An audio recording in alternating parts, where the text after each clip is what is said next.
হালকা, ঠিক আছে। নমো তস্যা ভগবতো অরহতো সম্মা সম্বুদ্ধস্যা। সব্বাদনং দদন্তেন অস্মিং পটাভিমণ্ডলে একস্য কঠিনাদনস্য কলং নঘ্নন্তি ষোলশে। তস্মাহি জানামানেন কঠিনস্য গুণং বহুং দাতব্যং কঠিনাং ধনং ভবিষ্যতি মহাফলং। কম্মস্য কুম্য কম্মদায়ো কম্মবন্ধু কম্মপটিসরণো यं कम्मं करिष्यामि कल्याणं वा पापकं वा तस्सयुध भविष्यामि। एतेन सच्छवज्झेन होतु ते जयमङ्गलं ते।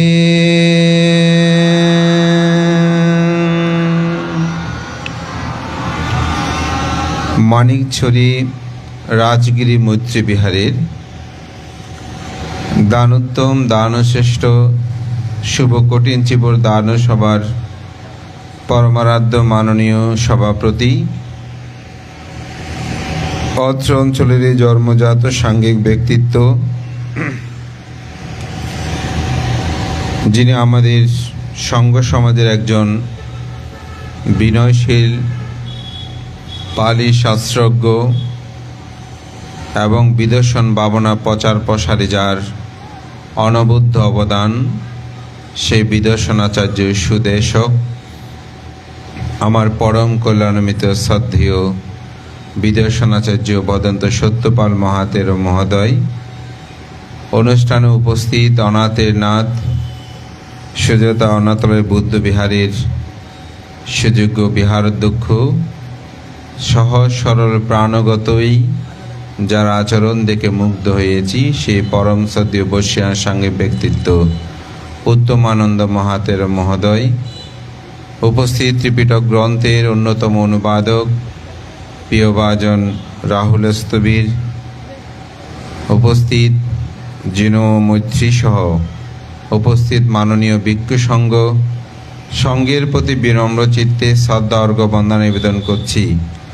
আপনাদের সকলের প্রতি মৈত্রী চিত্তে পুণ্যদান ও আশীর্বাদ জ্ঞাপন করছি।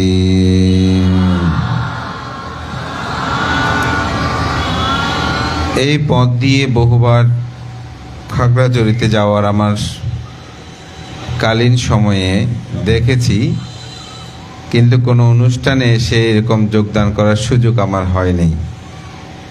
তা আজকে উপস্থিত হতে পেরে খুব ভালো লাগছে। বিশেষ করে এই বিহারের যিনি সুযোগ্য সাধারণ সম্পাদক, তার কথিত বক্তব্যেই এই বিহারকে নান্দনিক রূপদানের ক্ষেত্রে যার খুব সুন্দর ভূমিকা তিনি রেখেছেন, শ্রদ্ধাবান উপাসক বিশিষ্ট শিক্ষক বাবু উৎপল বড়ুয়া মহোদয় বারংবার আহ্বান, আমি আজকে উপস্থিত হতে পেরে খুবই আনন্দিত অনুভব করছি। আমাদের আসার পরে এখানে যারা তরুণ ভিক্ষু সংঘ, তাদের সাদর সম্ভাষণ আমাকে খুব মুগ্ধ করেছে এবং আজকে আসার পর থেকে আজ অবধি তাদের সৌহার্দ্যপূর্ণ হৃদ্যতা আমাকে প্রীত করেছে। ধর্মপ্রাণ প্রিয় উপাসক উপাসিকা বিন্দু, আমি যেরূপভাবে দেশনাটা করার চিন্তা করেছিলাম, কিন্তু উপস্থাপক আবার একটু সমসাময়িক বিষয় বলাতে আমি দেশনাটা সেভাবেই সাজানোর জন্য চেষ্টা করব। মহাকারণিক তথাগত বুদ্ধের জীবন দর্শনে আমরা যে কয়জন মহিষী নারীর জীবন দর্শন দেখতে পাই, তাদের মধ্যে অন্যতম ছিল মল্লিকা দেবী, যার নাম আপনারা অনেকেই শুনেছেন। বিশাখা যেমন মহালতা প্রসাদন লাভ করেছিল তার অতীত জন্মের পুণ্য পারামিতে, ঠিক মল্লিকা দেবীও মহালতা প্রসাদন তিনি লাভ করেছিলেন, যার কারণে তার জীবনাদর্শন বৌদ্ধ ধর্ম সাহিত্যে অনেক গুরুত্ব বহন করে। মহাকারণিক তথাগত বুদ্ধ যখন জেতবন বিহার অবস্থান করছিলেন অনাহত প্রেরণীর সৃষ্টি কর্তৃক আরামে, সেখানে তথাগত বুদ্ধকে তিনি কিছু প্রশ্ন করেছিলেন। সে প্রশ্নের অবতারণায় আমার দেশনাটা আমি শুরু করছি। তিনি প্রশ্ন করলেন, মহাকারণিক তথাগত বুদ্ধ, কোন হেতুতে, কোন প্রত্যয়ে জগতে কিছু কিছু নারী খুব বেশি ক্রোধী হয় এবং দরিদ্র হয় এবং অপরের অনিষ্ট চিন্তায় প্রতিদিন মগ্ন থাকে, বিত্তহীন হয়, বিশ্রী কদাকারও হয়? এটি কোন কারণ, কোন প্রত্যয় এরূপ হয়ে থাকে? দ্বিতীয় আরেকটি প্রশ্ন করলেন তথাগত বুদ্ধ, কোন প্রত্যয়ে, কোন কারণে জগতে কিছু কিছু নারী তিনি ক্রোধী হন, তিনি বিশ্রী কদাকারী হন, কিন্তু তার অর্থবিত্তে পরিপূর্ণতা সাধন হয়, অর্থাৎ তার টাকা পয়সা আছে কিন্তু দেখতে তিনি বিশ্রী, ক্রোধী, তিনি অপান্থেয় বা অগ্রহণীয়র মতন হয়। পৃথিবীতে কিছু কিছু নারী তিনি অর্থবিত্ত, প্রাচুর্য কিছুই তার কাছে বিদ্যমান নাই, কিন্তু সে দেখতে সুন্দর, সুশ্রী এবং লাবণ্যময়ী। কেন, এই কোন প্রত্যয়ে, কোন কারণে এরূপ হয়?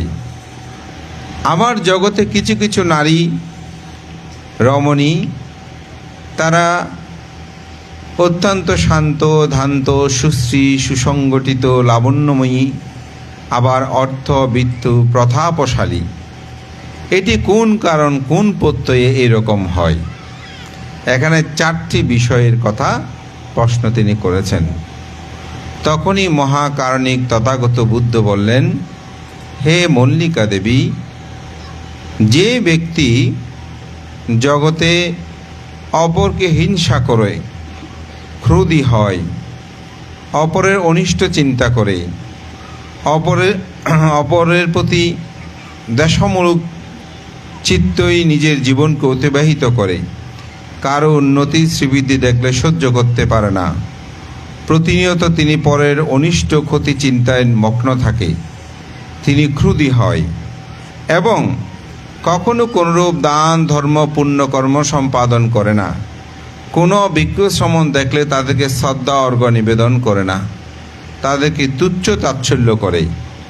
হে মল্লিকা দেবী, সেই নারীগণ জন্ম জন্মান্তরে তারা মৃত্যুর পরে অপায়ে দুর্গতিতে উৎপন্ন হয়।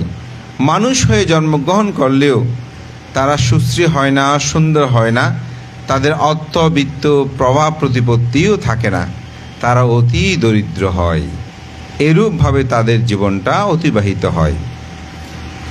জগতে আবার কিছু কিছু মানুষ, কিছু কিছু স্ত্রী আছে যারা খুব ক্রোধী, অর্থাৎ রাগান্বিত, পরশ্রী কাতর, অপরের ক্ষতি চিন্তা করে, অপরের অনিষ্ট চিন্তা করে, অপরকে ভৎসনা করে, অপরকে মন্দ কথা বলে, মিথ্যা ভেদ কুটু বাক্য তারা ভাষণ করে, কিন্তু ভিক্ষু শ্রমণ দেখলে তাদেরকে দান ধর্ম করে, পুণ্যকর্ম করে, সৎ কাজ করে, ভালো কাজ করে, কিন্তু ভালো কাজ করলেও আবার ক্রোধগত কারণে, হিংসাগত কারণে মৃত্যুর পরে তারা যদি মানুষ হয়ে জন্মগ্রহণ করে তখন তারা দেখতে সুশ্রী হয় না, কিন্তু তাদের অর্থবিত্ত, টাকা পয়সা, ধন দৌলত এরকম থাকে, অর্থাৎ সম্পদশালী হয়, কিন্তু দেখতে কি তিনি সুশ্রী সুন্দর হয় না। তো সুশ্রী সুন্দর বিষয়টা আমরা সাধারণত রং ফর্সা কালো নিয়ে অনেকে ভাবি, আসলে সে অর্থে বুদ্ধ ধর্ম দর্শনে কিন্তু সুশ্রী নয়। সেটা হচ্ছে যাকে দেখলে মায়া লাগে। আমরা বলি যে লোকটা কালো, কিন্তু দেখলে কেন সাধ্য উৎপন্ন হয়, মায়া লাগে, এরকম আমরা বলি না?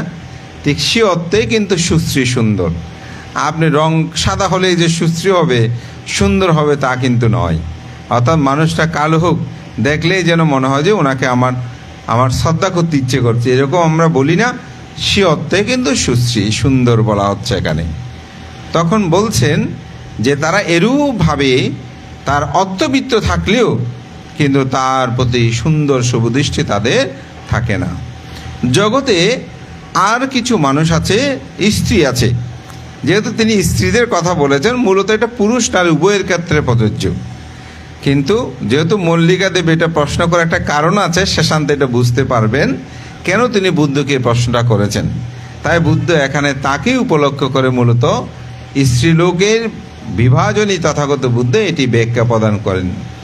জগতে কিছু কিছু মানুষ আছে, তিনি কিন্তু মানুষের সাথে সুন্দর ব্যবহার করে, ক্রোধ করে না, হিংসা করে না, বিদ্বেষাপন্ন হয় না, কারো উন্নতি শ্রীবিধি দেখলে খুশি হয়, কিন্তু তিনি কোনো ধরনের দান ধর্ম করে না, পুণ্যকর্ম করে না।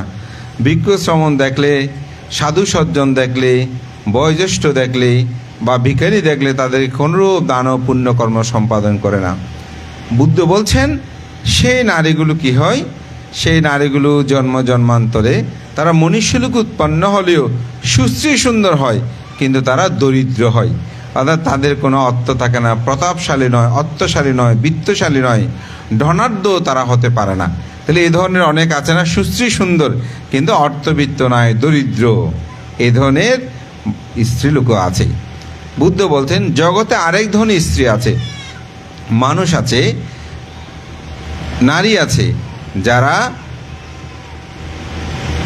জন্ম জন্মান্তরে সেই নারীগণ মানুষের সাথে সুন্দর সুশ্রী ব্যবহার করেছে, ভালো ব্যবহার করেছে, ক্রোধান্বিত হয় নেই, হিংসা করে নেই, কারো কোনো ক্ষতি চিন্তা করত না, এবং ভিক্ষু শ্রমণ সাধু সৎপুরুষ দেখলে অকাতরে তারা দানকর্ম সম্পাদন করত।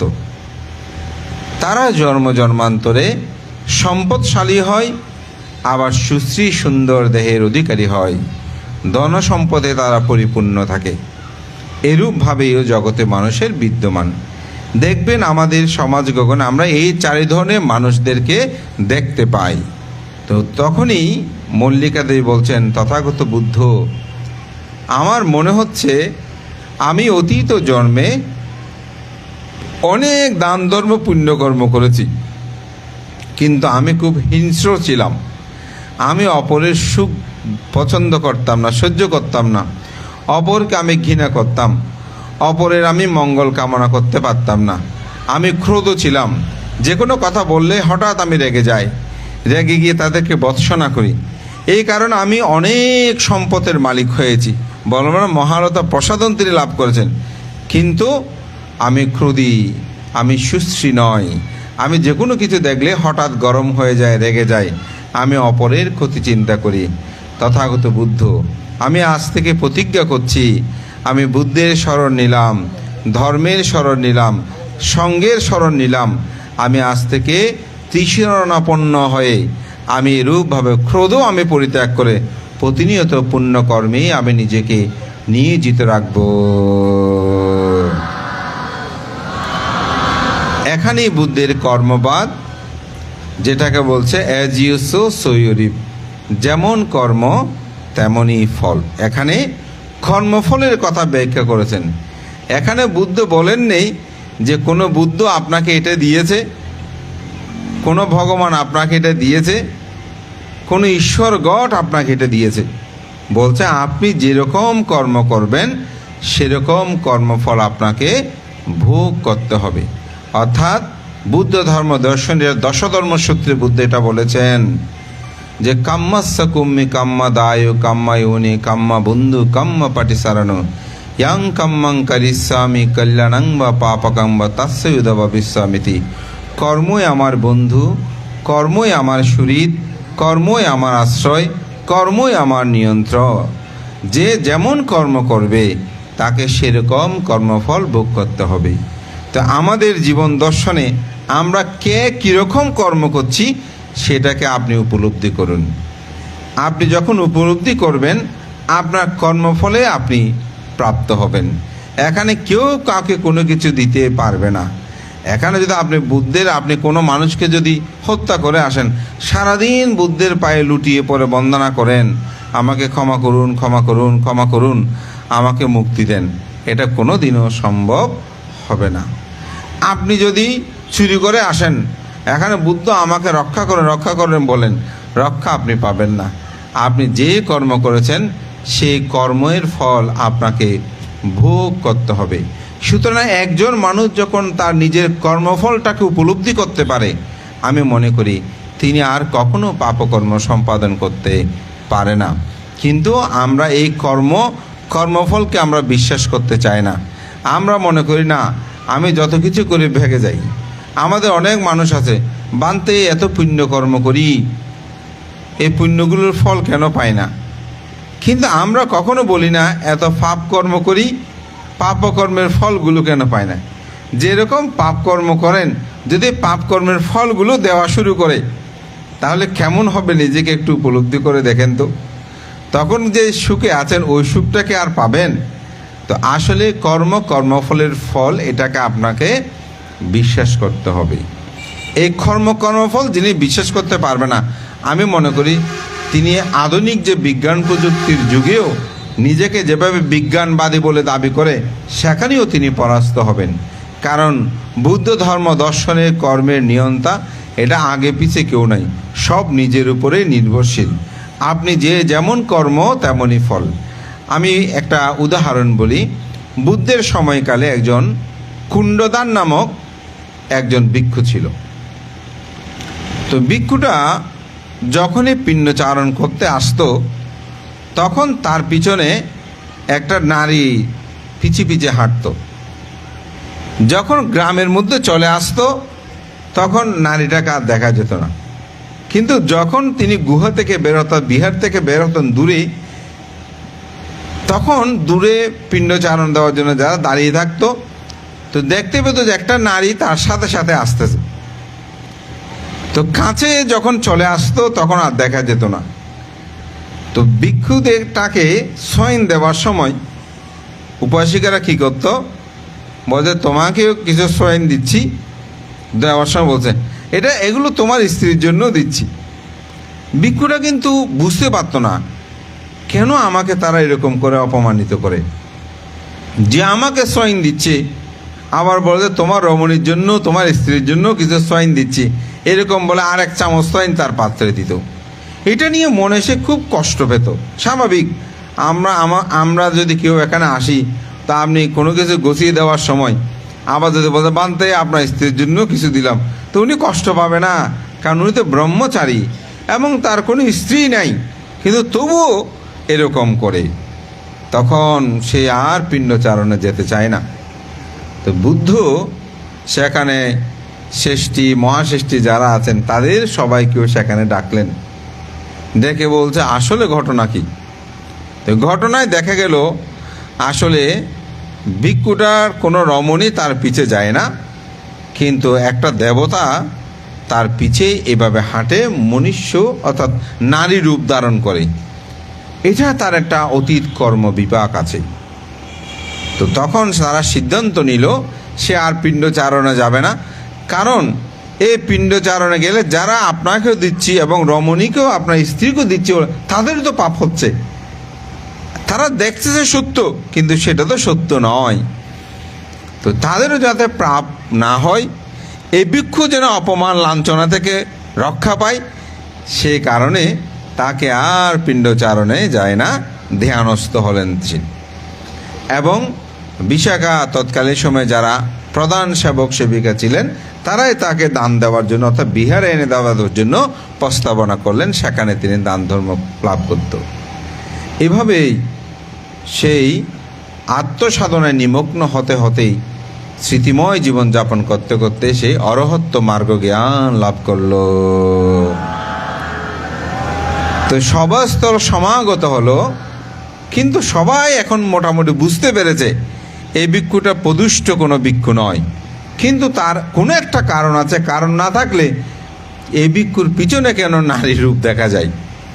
তখন ব্যাখ্যা করতে গেলেই তাকে বললেন তিনি অতীত জন্মে তারা দুইজন ভিক্ষু একসাথে একটা উপসৎ করার জন্য যাচ্ছিল। উপসৎ মানে আপনারা যেমন সপ্তাহে একদিন উপসৎশীল গ্রহণ করেন, আর আমাদের ভিক্ষু সংঘদের এক পক্ষত 15 দিন পর পর, ক্ষেত্র 14 দিন পর আমাদের একটা করে উপসৎ হয়। এটা আমাদের সারা বছর হয়।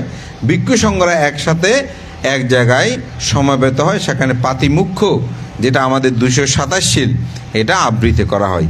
এটা ভিক্ষুদেরকে উপসৎ বলা হয়। তো এই উপসৎ করার জন্য দুই ভিক্ষু মানে এক বন থেকে আরেক জায়গায় সংঘ সম্মেলন যেখানে হয় সেখানে তিনি যাচ্ছিলেন। তো যাওয়ার পথে এক ভিক্ষু তার মধ্যে প্রাকৃতিক ডাক আসলো। তো অন্য ভিক্ষুকে বলছে, বন্ধু তুই একটু দাঁড়া, আমি এখানে তো বন জঙ্গল, আমার একটু প্রাকৃতিক ডাকে টয়লেট এসেছে, আমি একটু ভিক্ষুতল হলো গিয়ে একটু সেরে আসি। তো সে ভিক্ষু কী করেছে, ওই বন্ধু ভিক্ষুটাকে দাঁড় করায় রেখে ও গাছতলে দূরে গিয়ে একটা বড় গাছের ওখানে গিয়ে সে প্রাকৃতিক ডাক সুসম্পন্ন করছে। ওখানে একটা বৃক্ষ দেবতা ছিল। তো বৃক্ষ দেবতার হঠাৎ দুষ্ট বুদ্ধি উৎপন্ন হলো, বলে যে এরা তো ব্রহ্মচারী, ওই দূরে তো একজন ভিক্ষু দাঁড়িয়ে আছে, তো ওনাকে আমি বুঝাই যে এই ভিক্ষুটা এক নারীর সাথে এখানে প্রদুষ্ট হচ্ছে। তখন ওই ভিক্ষু দেখে মতন এই ভিক্ষু দেবতা ওই ভিক্ষুটাকে আলিঙ্গন করছে, এই করছে সেই করছে, কামভোগে যেন লিপ্ত হচ্ছে, এরকম করে দেবতা সেখানে ছদ্মবেশ করে এটি দেখালো।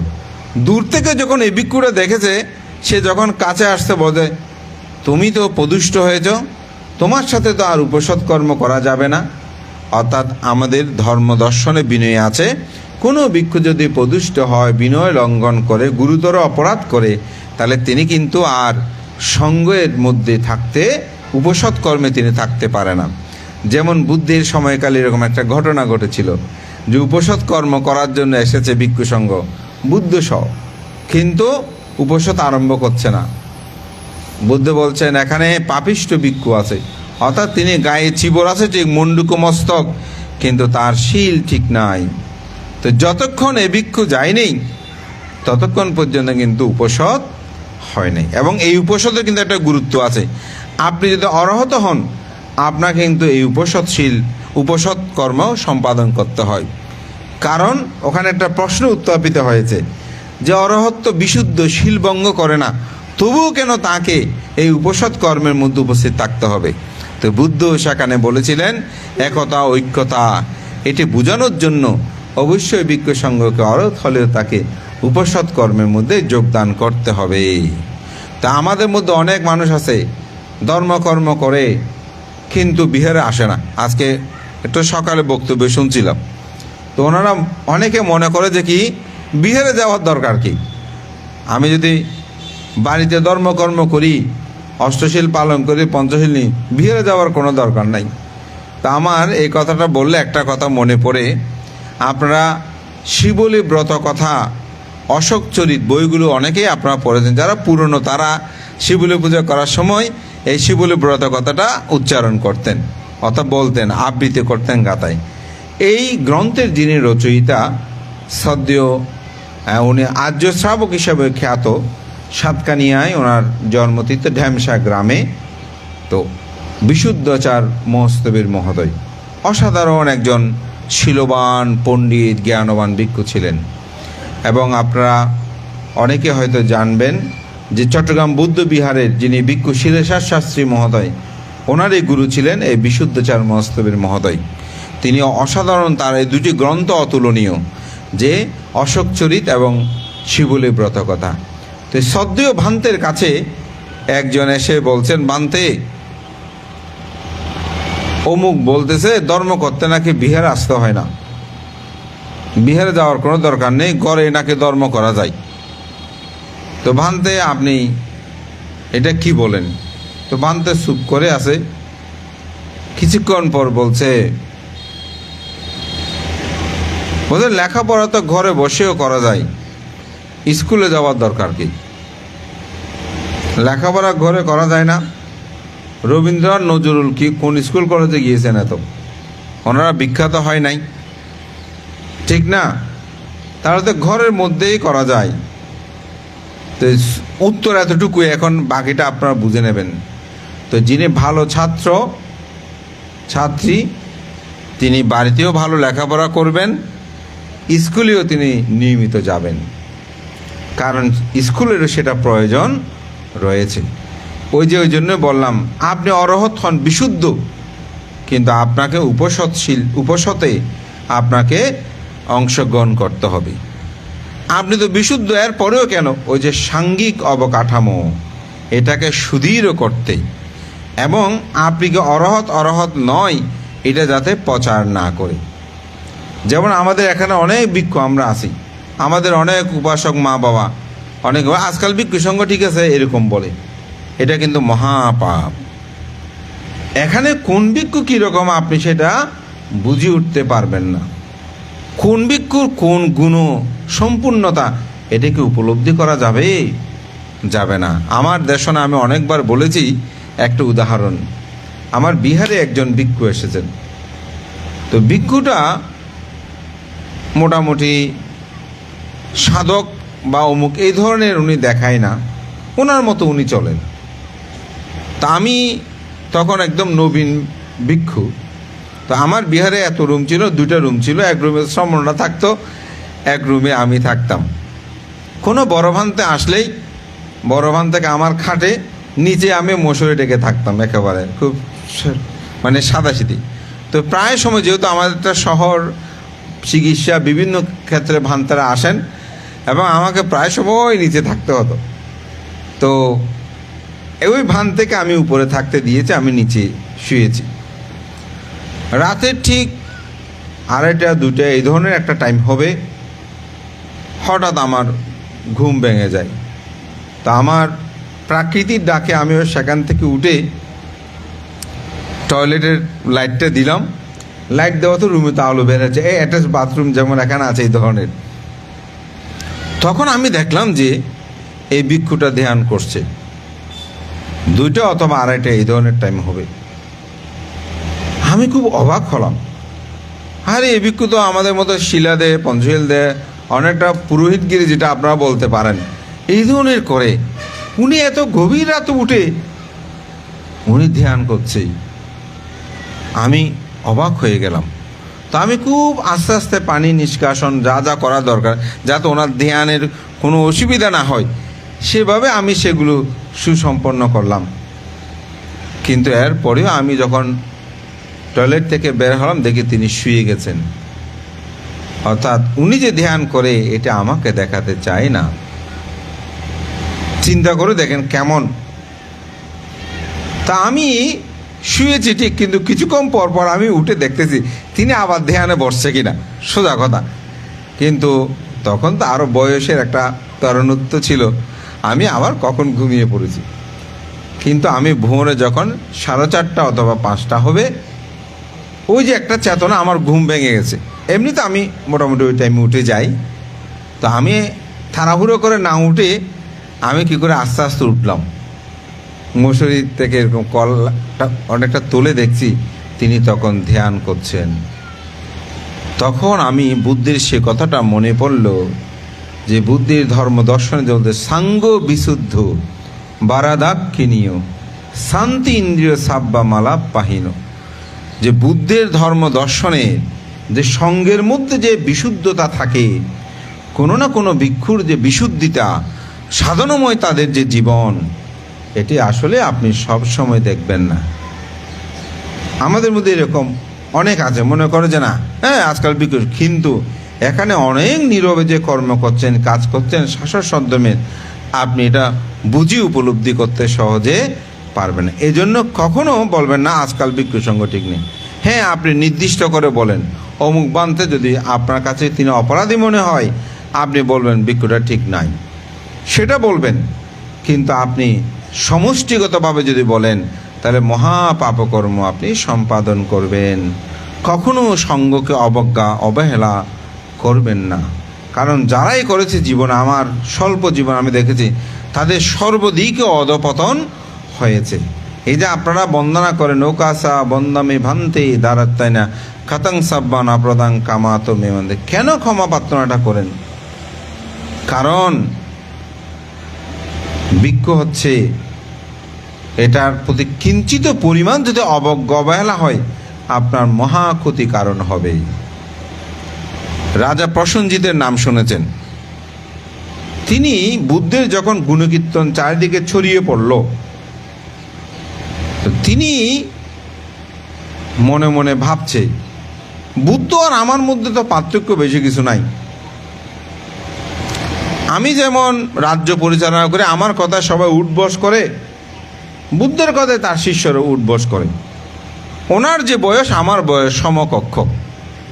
উনি যেমন নতুন নতুন একটা আইন প্রণয়ন করে তার শিষ্যরা মানে, আমিও দেশের মধ্যে নতুন নতুন আইন করলে আমি যেটা বলি সেটা মানে। আমি যেমন যে কোনো বিচার কার্য সম্পাদন করলে মেনে নেয়, উনিও বিভিন্ন বিচার কার্য করে তার শিষ্যদের মধ্যে সেটা মেনে নেয়। সুতরাং ওনার আমার মধ্যে এত পার্থক্য কী? উনি এমন কি এরকম হলো? এই ধরনের একটি মান নিয়ে তিনি একদিন বুদ্ধের সাক্ষাতে গেলেন। তো বুদ্ধ সাথে যখনই রাজা প্রসেনজিতের দেখা হলো, তখন বুদ্ধ বললেন, রাজন আপনি কি এসেছেন? তো বুদ্ধ সেখানেই বললেন যে রাজন, পৃথিবীতে 4টি জিনিসকে কখনো আপনি অবহেলা করবেন না। সে 4টি জিনিস কি? আগুন ছোট হলেও কখনো অবহেলা করবেন না। যদি সে উপকরণ পায় তাহলে সমগ্র পৃথিবী ধ্বংস করে দিতে পারে। সামান্য আগুন থেকে সব কিছু হয় না। সামান্য আগুন, এই যে সম্প্রতি আমাদের শাহজালাল আন্তর্জাতিক বিমানবন্দরে কেমন হলো, এদিকে আগুনটাকে ওখানে অনেক বড় কেউ লাগিয়ে দিয়েছিল না, ছোট কোনো কিছু থেকে এটা উৎপন্ন হয়ে আছে কোটি কোটি সম্পদ কি হলো, ধ্বংস হয়ে গেল, ঠিক না? তো আগুন যদি ছোট হয়, বলে যে কখনো তাকে অবহেলা করবেন না। দ্বিতীয়, সাপ যদি ছোট হয় তাকে কখনো অবহেলা করবেন না। সে ছোবল মারলে বিষক্রিয়া কিন্তু আপনার মৃত্যু হবে।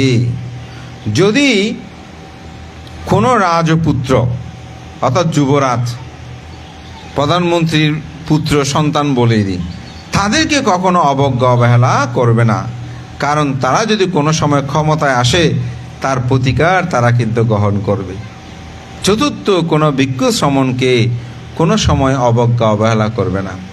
ওই ভিক্ষুটা ছোট ওইটা বড় এরকম করে কোনো সময় অবহেলা করবেন না। তখন রাজা প্রসেনজিতের চিত্ত মধ্যে বুদ্ধের চেতনায় জাগ্রত হলো। ও, বুদ্ধ তো আমার মান, আমার যেহেতু অহংকার উৎপন্ন হয়েছে এটা তো বুদ্ধ জেনে গেছেন। হ্যাঁ, আমার তো এই শক্তি নাই। তখন তিনি বুদ্ধের এই সমুদর ধর্ম কথা শুনে লুটিয়ে পড়ে পদযুগল, বুদ্ধের পদযুগলে মাথা টেকিয়ে তিনি বন্দনা করতে শুরু করলেন।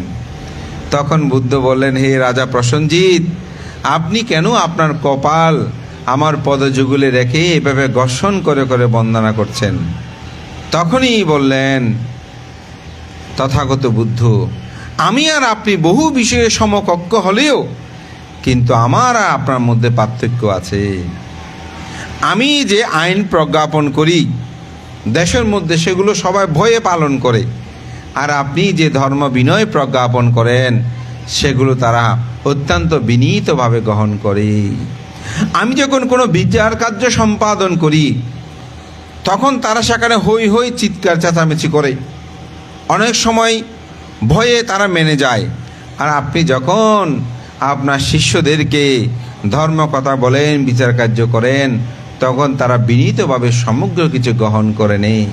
তাই আমার মধ্যে আপনার মধ্যে অনেক পার্থক্য আছে। এভাবে ধর্মচেতীয় সূত্রের মধ্যে তিনি অনেকগুলো কথা সেখানে বর্ণনা করেছেন। তা আমি এই জন্যই বলছি, কখনো ভিক্ষু সঙ্ঘকে অবহেলার মূলকভাবে কথা বলবেন না। এবং যারা প্রকৃত ধার্মিক পুণ্যবান তারা অবশ্যই বিহারে আসবেন। বিহারে এসে তারা পুণ্যকর্ম সম্পাদন করবেন।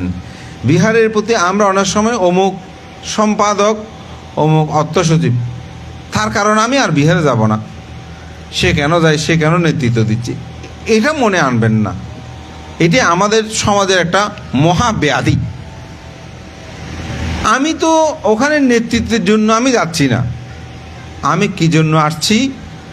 আমি পুণ্যের জন্য এসেছি, আমি পুণ্যকর্মের জন্য এসেছি। যদি বান থেকে ভালো না লাগে বিহার ত্যাগ করবেন না, বিহার এলে চিত্তটা উন্নত হয়। যদি আপনি বান থেকে ভালো না লাগে বন্দনা না করেন, বন্দনা করলেও পাপ হবে না। একজন আমাকে প্রশ্ন করতে বানতে, কোনো দুঃশীলকে যদি বন্দনা করে পাপ হবে? তা আমি বললাম, বন্দনা নিয়ে কেউ স্বর্গে যেতে পারে নাই, বন্দনা করে স্বর্গে গিয়েছে। বৌদ্ধ ইতিহাসে আপনারা দেখেছেন কেউ বন্দনা নিয়ে স্বর্গে গিয়েছে, কিন্তু বন্দনা করে স্বর্গে গিয়েছে এমন উদাহরণ অনেক আছে। তো সুতরাং সে দুঃশীলক সুশীলক সেটা তার ব্যাপার, সেটা তার ব্যাপার, তার কর্মফল সে ভোগ করবে। কিন্তু আপনি কেন কর্ম সৃষ্টি করবেন? যদি তিনি দুঃশীল না হয়, কোনো কারণে যদি আপনি অবজ্ঞা করেন, তাহলে তো মহাকর্ম বিপাক আপনার মধ্যে সৃষ্টি হবে। সেই জন্য বিহারের প্রতি নজর রাখবেন। এই 3 মাস থাকবে আমাদের, তারপর কঠিন সেবা দান পর্যন্ত, কঠিন সেবা দান শেষ। আর বিহারে কি কেমন ভিক্ষুসঙ্গ আছে কিনা, তারা ঠিকমতো খেতে পাচ্ছে কিনা, তাদেরকে ঠিকমতো ভরণ পোষণ হয় কিনা, তারা স্বয়ংপত্র ঠিকমতো পায় কিনা, এই হিসাব আমাদের আর থাকে না। তো এইভাবেই কি ধর্ম হয়? আপনাকে তো উপলব্ধি করতে হবে, জীবনের প্রতিটি ক্ষেত্রে আপনাকে পুণ্যময় কর্ম সম্পাদনে জীবনটাকে অতিবাহিত করতে হবে। এটি আমি মনে করি আমাদের দৃষ্টি দেওয়া উচিত। সেই কারণে আপনি কোনো সময় ব্যক্তিগতভাবে কাউকে কোনো অবজ্ঞা অবহেলা করবেন, বিহারের প্রতি দৃষ্টি দেবেন, বিহারের প্রতি আসা যাওয়া করবেন যখনই সুযোগ হয়। আপনারা দেখেন, অবাক করার বিষয়, রাজা প্রসেনজিৎ সপ্তাহকাল আসে নাই।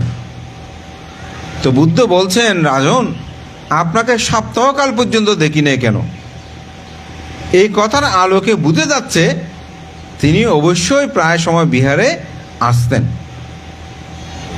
তো এটা একটা জিজ্ঞাসা করেছে, তার একটা কারণ ঘটনাটাও বলতে পারি।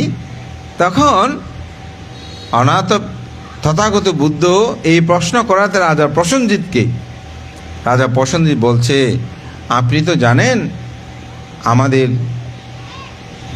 রাজ্যের মধ্যে একজন অপুত্রিক শ্রেষ্ঠী ব্রাহ্মণ আছে, যার অনেক ধনসম্পদ, কিন্তু তিনি কোনো সন্তানের পিতা ছিলেন না, অর্থাৎ তার কোনো সন্তান, নিঃসন্তান ছিল।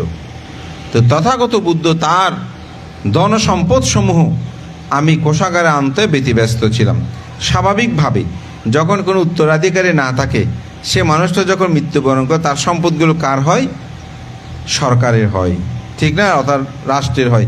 আপনি ব্যাংকে জমা রেখেছেন, নমিনি নাই, টাকাগুলো কার হবে? সরকারের হয়ে যাবে। তো বুদ্ধের সেই সময়কালেও কিন্তু এরকম ছিল, যার কোনো সন্তান ছিল তার সম্পদগুলো রাষ্ট্রীয় কোষাগার, রাজ্যে রাজাই সেগুলো নিয়ে আসত। তো বলছে আমি সেটা নিয়ে একটু ব্যতিব্যস্ত ছিলাম। তবে আমার একটা প্রশ্ন আছে। বলছে কি প্রশ্ন? বলছে আমার প্রশ্ন হচ্ছে, আপনি তো ধর্ম দেশনায় বলেন যে দান করলে মানুষ সম্পদশালী হয়, দান পায়, দান না করলে মানুষ সম্পদশালী হয় না। তো এই অপুত্রিক শ্রেষ্ঠী ব্রাহ্মণ তো মৌমাছির মতো, সে শুধু মধু আহরণের মতো সম্পদ আহরণ করত, কিন্তু কোনোদিন তো সে দান ধর্ম করে নাই। কিন্তু সে এত সম্পদের মালিক হলো কিভাবে? আমরা আপনারও মাঝে মধ্যে আমাদের মধ্যে প্রশ্ন উদ্বেগ হয়। যেমন অনেক সময় অনেক ব্যক্তি আছে, অনেক টাকা পয়সা, অর্থবিত্তশালী, কিন্তু দান ধর্ম নাই। এই যে আমাদের সম্পাদক মহোদয় বলেছে যে মানিকছড়িতে এমন মানুষ আছে তাদের অনেক টাকা পয়সা আছে, কিন্তু তিনি মনে করেন সেগুলো আমি সাথে করে নিয়ে যাব, এই জন্য বোধহয় দান ধর্ম করে না, থাকতে পারে কিন্তু দান করে না। তো আমার মধ্যে প্রশ্ন আসতে পারে না, ওনাদের এত ধনসম্পদ কিন্তু ওনারা তো দান করে না, কীভাবে এত সম্পদের মালিক হলো? তো বুদ্ধের সময়েও এই রাজা প্রসেনজিতের মনে এই প্রশ্নের উদ্বেগ হয়েছে, এই অপুত্রিক শ্রেষ্ঠী এত সম্পদের মালিক, কিন্তু তিনি তো কোনোদিন দান করতে দেয়, এই সম্পদ কীভাবে সে লাভ করলো? তখন বুদ্ধ বললেন, এই অপুত্রিক শ্রেষ্ঠী ব্রাহ্মণ অতীত জন্মে তার বাড়ির সম্মুখ দিয়ে এক পাচ্ছেকা বুদ্ধ হেঁটে যাচ্ছিলেন। পাচ্ছেকা বুদ্ধ তো বুঝেন, বুদ্ধ 3 প্রকার, সম্যক সম্বুদ্ধ, পাচ্ছেকা বুদ্ধ, শ্রাবক বুদ্ধ, আর একটা অনুবুদ্ধ বলে, যারা ত্রিপিটক শাস্ত্রে পারঙ্গ। তবে এটি আমি মূল ত্রিপিটকে পাইনি, এটা অট্ট কথায় বোধহয় ভান্তে একটু ব্যাখ্যাটা আছে, থাকতে পারে, কিন্তু মূলত আমি এই 3 প্রকারের বুদ্ধটা পাই। তো সেখানে সম্যক সম্বুদ্ধতে যিনি 4 অসংখ্য অথবা 8 অসংখ্য অথবা 16 অসংখ্য লক্ষাধিক কল্প পারমী সম্বর পূরণ করে বুদ্ধ হন, নিজে নিজে বুদ্ধত্ব লাভ করেন এবং অপরকেও সেই আর্যাষ্টাঙ্গে মার্গপথে যাওয়ার বিমুক্তি লাভের নির্বাণের কথা বলতে পারেন, তিনি হচ্ছে সম্যক সম্বুদ্ধ। আর পাচ্ছেকা বুদ্ধ নিজে পারমী সম্বর পূর্ণ করে তিনি নিজে মুক্তি লাভ করেন, কিন্তু অপরকে মুক্তি লাভের জন্য সেই আর্যাষ্টাঙ্গ মার্গ পথ বা নির্বাণ পথ তিনি দেখাতে পারেন না, তাকে বলা হয় পাচ্ছেকা বুদ্ধ। আর শ্রাবক বুদ্ধ অর্থাৎ যিনি সম্যক সম্বুদ্ধ থেকে ধর্ম শ্রবণ করে সে পথ অবলম্বন করে নিজে আত্মমুক্তি লাভ করে এবং সে আত্মমুক্তির কথা অপরকেও বলতে পারে, তিনি হচ্ছেন অরহত বা শ্রাবক বুদ্ধ আমরা বলি। তো এই পাচ্ছেকা বুদ্ধ এইভাবে তিনি পথে যখন যাচ্ছেন, তো যাওয়ার পথে তার ইচ্ছে হলো যে একটু দান করি। তখন বাড়িতে বলছে, কে আছো, ওনাকে একটু দান দাও। তো খাদ্য যা ছিল সেগুলো দান দিল। তো বাড়ির ভিতরে ঢুকে তিনি বলছেন, আমাকে আহার দাও, মানে আমাকে খাদ্য, আমি ভাত খাবো, এই ধরনের বললো। বলছে যা ছিল ওগুলো তো ওনাকে দিয়ে দিয়েছে, একটু দাঁড়ান, রান্না করে দিতে হবে। তখন সে বলছিস, কেন দান করলাম, এই দান করে তো শেষ করে দিলাম, দান না করলে আমার আবার অতিরিক্ত চাল রান্না করতে হতো না, এই করতে হতো না, সে করতে হতো না। অর্থাৎ দান করার পরে তার মনটা ভালো ছিল না। তো এখানে এটা অঙ্গুত্তনিকের কাহিনী। সেখানে বুদ্ধ একটি গাথা বলেছিলেন, পূর্বে বা দানা সুমানো দাদাং চিত্তাং পাসাদাই দাত্ত আত্মান হতি ইয়াসে সম্পদা। বুদ্ধ বলছেন, দান করার পূর্বে মানুষের মনটা সুন্দর থাকা যায়। যেমন আজকে যে কঠিন চিবর দানকর্ম সম্পাদন করবেন, একটা সুন্দর মন ছিল, এই জন্য এত সুন্দর আয়োজন আমাদেরকে আহ্বান করেছেন, ঠিক না? দান করার সময় এটা কি ঠিক বেঠিক এরকম চিন্তা করবেন না, চিন্তা করবেন মহান সঙ্গকে আমি দানকর্ম সম্পাদন করছি। চিত্তের মধ্যে প্রসন্নতা রাখবেন, আনন্দ রাখবেন, আমি আজকে সৌভাগ্যবান, এই দানকর্ম আমি সম্পাদন করতে পারছি। দান করার পরে আজকে রাত্রে থেকে তারপর থেকে ভাববেন, ইয়া শ্রেষ্ঠ সম্পদা, আমি যথার্থ কর্ম সম্পাদন করলাম। এরূপভাবে মনের মধ্যে আনন্দ, প্রসন্নতা এটা সব সময় রাখবেন। কিন্তু এই অপুত্রিক শেষটি দান করেছে, দানের সময় প্রসঙ্গে দান দেওয়ার পরে বলছিস কেন যে দান করলাম, যার কারণে তিনি এই মহাসম্পদের মালিক হয়েছেন, কিন্তু সেগুলো তিনি ভোগ করতে পারে নাই। জগতে বিত্ত সম্পদ আর ভোগ সম্পদ এই দুটির মধ্যে কিন্তু পার্থক্য আছে না? বিত্ত সম্পদ মানে আপনার অনেক অর্থবিত্ত টাকা পয়সা আছে, কিন্তু সেগুলো ভোগ করতে পারে না, এরকম মানুষ আছে। তো আপনাদেরও ঘরে অনেক শাড়ি গহনা অনেক কিছু আছে, জমা রাখতে রাখতে সেগুলো নষ্ট হয়ে গেছে, কিন্তু আর পড়তে পারেন নাই। তাহলে সম্পদ ছিল না, সম্পদ ছিল কিন্তু ভোগ করতে পারেন নাই। যেমন অনেক মা বাবার সন্তান আছে 2-3টা, একটা মা বাবাও সন্তানকে দেখভাল করে না, তাহলে তার কি সন্তান নাই, ছেলে মেয়ে নাই? আছে, কিন্তু সেই মা বাবাকে দেখে না। ওই বিত্তশালী কিন্তু সম্পদশালী, কিন্তু তিনি ভোগ সম্পদশালী হতে পারে নাই। এজন্য দান করার পরে যথাযথভাবে পুণ্য বলছেন, তিনি অতীতে দান করেছেন কিন্তু যথাযথভাবে সন্তুষ্টি থাকতে পারেনি দান দেওয়ার, যার কারণে সেগুলো ভোগ সম্পদ হতে পারেনি। বলতে তিনি অপুত্রিক হলেন কেন? বলতে তিনি সম্পদ আহরণের জন্য নিজের আপন ভ্রাতুষ্পুত্রকে হত্যা করেছিল, যার কারণে তিনি জন্ম জন্মান্তর এই নিঃসন্তান হয়ে তার জীবনকে অতিবাহিত করতে হয়েছে। তা আমি এটাই বলছি যে কর্মের একটি ফল, এটি আপনাকেই উপলব্ধি করতে হবে। আমরা যেন যথাযথভাবে পুণ্যকর্মগুলো, দানকর্মগুলো সম্পাদন করি। তো যে কথাটা বলছি এই যে কুণ্ডধান তিনি তার কর্ম বিপাকটা ভোগ করেছেন, সেই কর্ম বিপাকে তিনি এই দেবতাটাই ছিল কুণ্ডধান।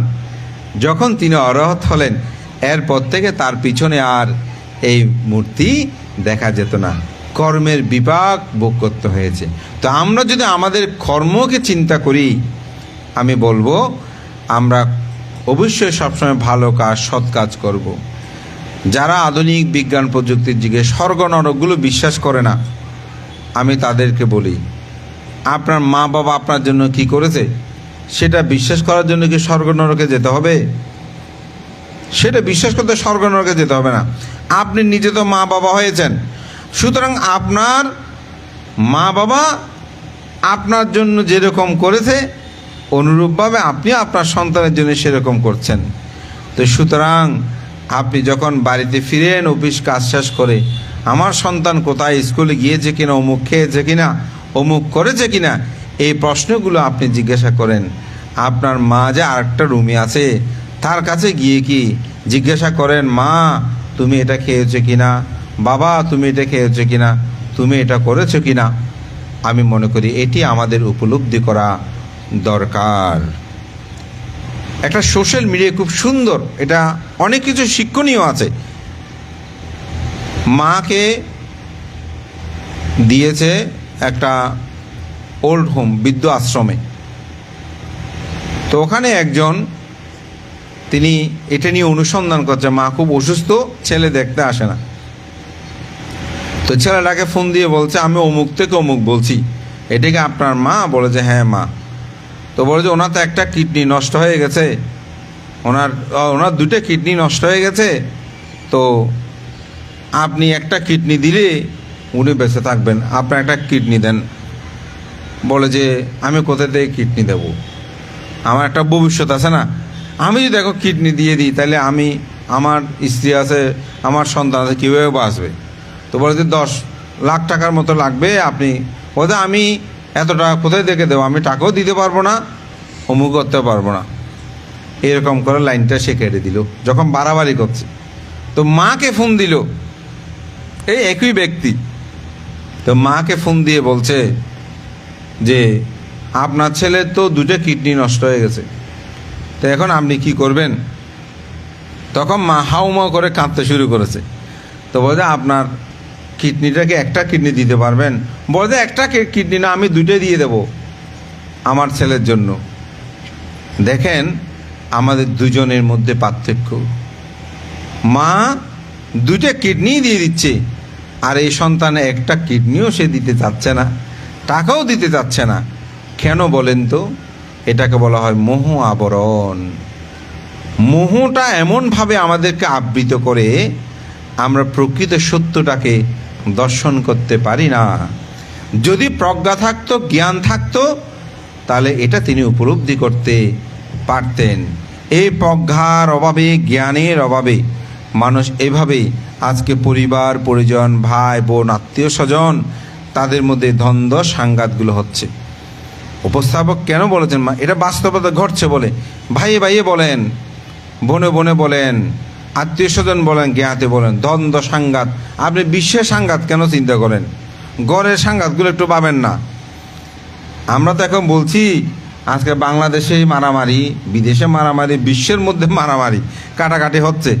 আগে পরিবারটা ঠিক করেন, স্বামী স্ত্রী ঠিক আছে? আমার তো মনে হয় না। কোথায় ঠিক আছে? স্ত্রী স্বামীর প্রতি যে সম্মান প্রদর্শন করবে, সে সম্মান আজকাল স্ত্রীরা প্রদর্শন করে। স্বামী স্ত্রীর প্রতি যে দায়িত্ব কর্তব্য পালন করবে, সেগুলো এখন করে না। উভয়ের অধপতন হয়েছে। কিন্তু আগে স্বামী কখন আসবে ততক্ষণ তিনি বসে থাকতেন, আমার স্বামী আসলে তারপর একসাথে খাবে, ঠিক না? এখন বসে থাকলে কি হবে? স্বামী আসার পর তো বলতে তোমার জন্য বসে আছে, বলতে আমি তো দোকান থেকে খেয়ে আসছি। তো স্বামী বসে থাকবে কেন? স্বামীও বসে থাকবে না, তো স্বাভাবিক, তাই না? আবার অনেক সময় স্বামী এসেছে, স্ত্রী আগে খেয়ে দিয়ে বলতে তোমার জন্য রেখে দিয়েছে, তুমি নিজে গিয়ে খাও। তাহলে মেলবন্ধনটা হবে না। যদি একে অপরের মধ্যে আন্তরিকতা থাকে, তাহলে দেখবেন ও আমার স্ত্রী না খেয়ে বসে আছে, আমি যতক্ষণ না যাই ততক্ষণ সে খাবে না। দেখবেন সে অন্য দাওয়াত থাকলে হঠাৎ কোনো কারণে সে তাড়াতাড়ি বাসায় ফিরবে, তখন দুজনে একসাথেই কথাবার্তা বলে। এখন কথা হয়? আমার তো মনে হয় না। আমরা 4-5 জন একসাথে বসলেও এখন দেখি যে মোবাইল। আমার বিহারে সেদিন 5-6টা ছেলে বসে আছে, বুদ্ধের রুমের ঠিক একটু পাশে ফ্যানটা ছেড়ে দিয়েছে। তা আমি কোথায় থেকে আসতেছি, তো দেখলাম যে তারা 5-6 জন সবাই মোবাইল নিয়েই আছে, কিন্তু একদম চুপ, কোনো কথাবার্তা নাই। তা আমি রুমে ঢুকে ফ্রেশ হয়ে আবার বের হয়েছি রুম থেকে, তখনও দেখি এই 5-6 জন মোবাইলের মধ্যে ডুবা। তো আন্তরিকতা তো উৎপন্ন হচ্ছে না। তো এই জন্য একটা গল্প আছে, ছেলেকে জিজ্ঞাসা করছে, বলে যে তুমি ভবিষ্যতে কি হতে চাও? বলছে ভবিষ্যতে আমি মোবাইল হতে চাই। কেন? বলে যে আমার মা সব সময় মোবাইল নিয়ে থাকে, আমাকে দেখে না, দেখভাল করে না, আদর সাদর করে না, শুধু মোবাইল নিয়ে সবসময় মা পড়ে থাকে।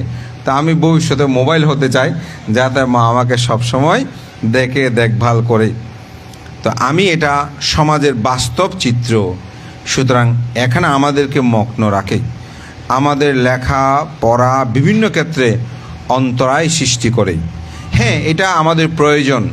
এখানে যেমন আমি আগে প্রায় সময় বই নিয়ে আমাকে গাড়িতে অনেকক্ষণ থাকতে হতো, এখন সত্যি কথা যে কোনো বিষয় মোবাইল অ্যাপস পুরো আছে, ওখানে পুরো ত্রিপিটক আপনি যে বিষয় বলবেন আপনি ওটা ওখানে খুঁজে পাবেন, আপনি একটু চার্জ করলেই পাবেন।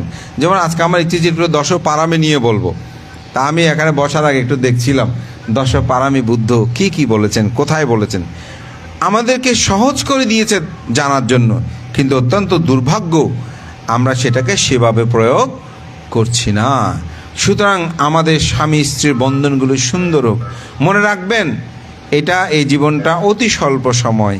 এখানে যদি স্ত্রীর প্রতি স্নেহবোধ থাকে, স্বামীর প্রতি শ্রদ্ধাবোধ থাকে, এটা একটি সুন্দর পরিবার গঠন হবে। সন্তানের সামনে স্বামী স্ত্রী কোনো সময় ঝগড়া করবেন না। স্ত্রীর দুর্নাম করবে, তোর মা এমন, তোর মা তেমন, তোর মা এমন চলে গেছিল, এরকম বলে সন্তানকে বেশি নিজে ভালো সাজবেন না।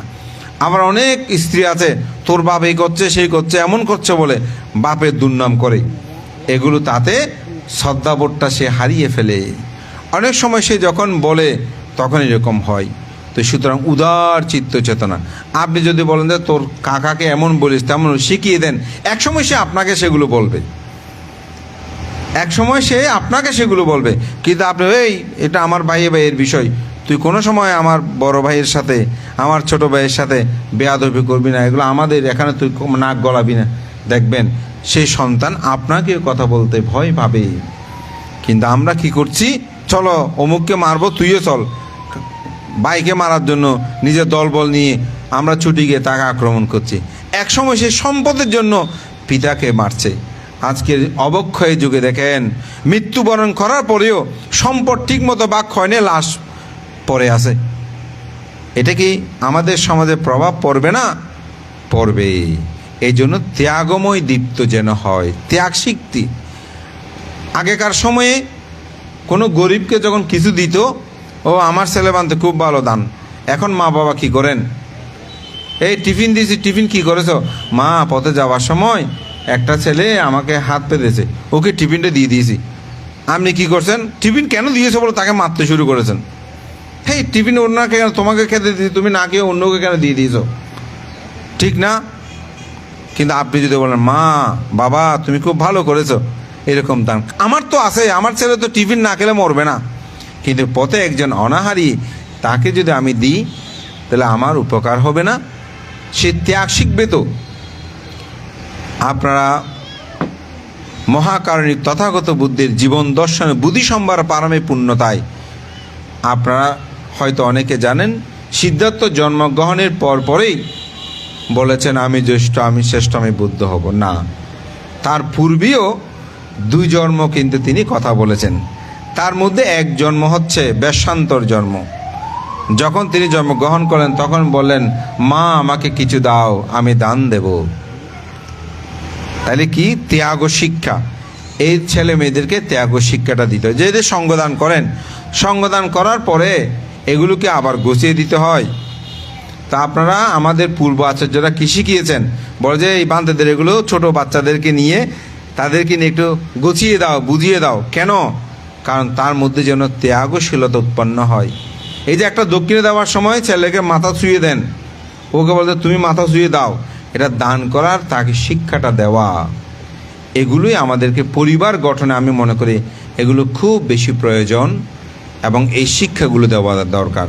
তাই একটা পরিবারকে যদি আপনি প্রকৃতভাবে সমুন্নত করতে চান, তাহলে অবশ্যই মনে রাখবেন সন্তানের প্রতি যে দায়িত্ব কর্তব্য সেটা পালন করবেন, তাদেরকে সকাল সন্ধ্যা দুবেলা বন্দনা করাবেন, তাদেরকে ধর্ম শিক্ষা আদি প্রদান করবেন, তারা যেন বিপদগামী না হয় সেই ধরনের তাদেরকে সৎ শিক্ষা দেবেন, অপরের প্রতি ক্রোধ হয় সেরকম শিক্ষা দেবেন না, এবং নিজেরও সৎভাবে জীবনযাপন করবেন।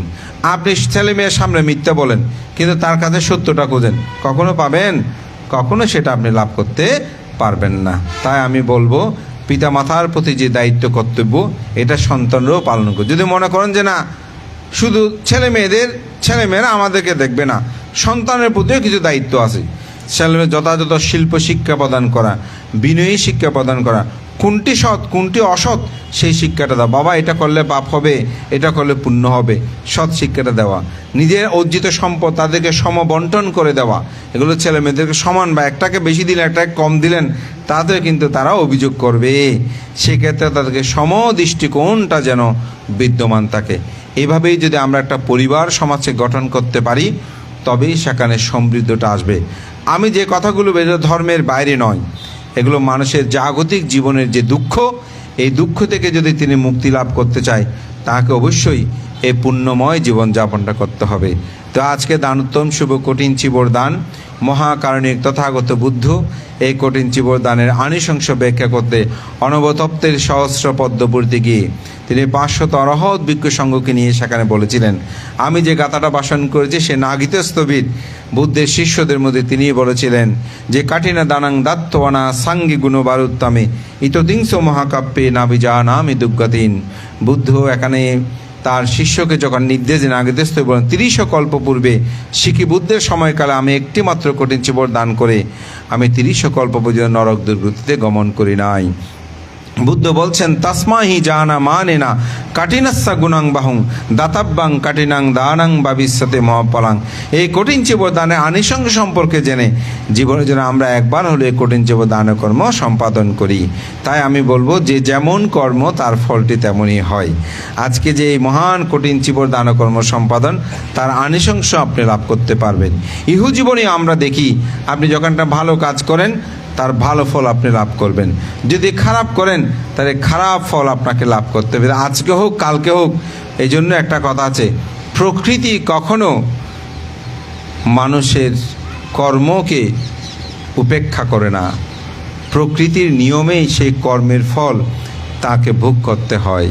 তা আপনি যদি কাউকে খারাপ করেন, মন্দ বলেন, মন্দ কর্ম করেন, অসম্মান করেন, আপনিও তার অসম্মান কর্মফল ভোগ করবেন।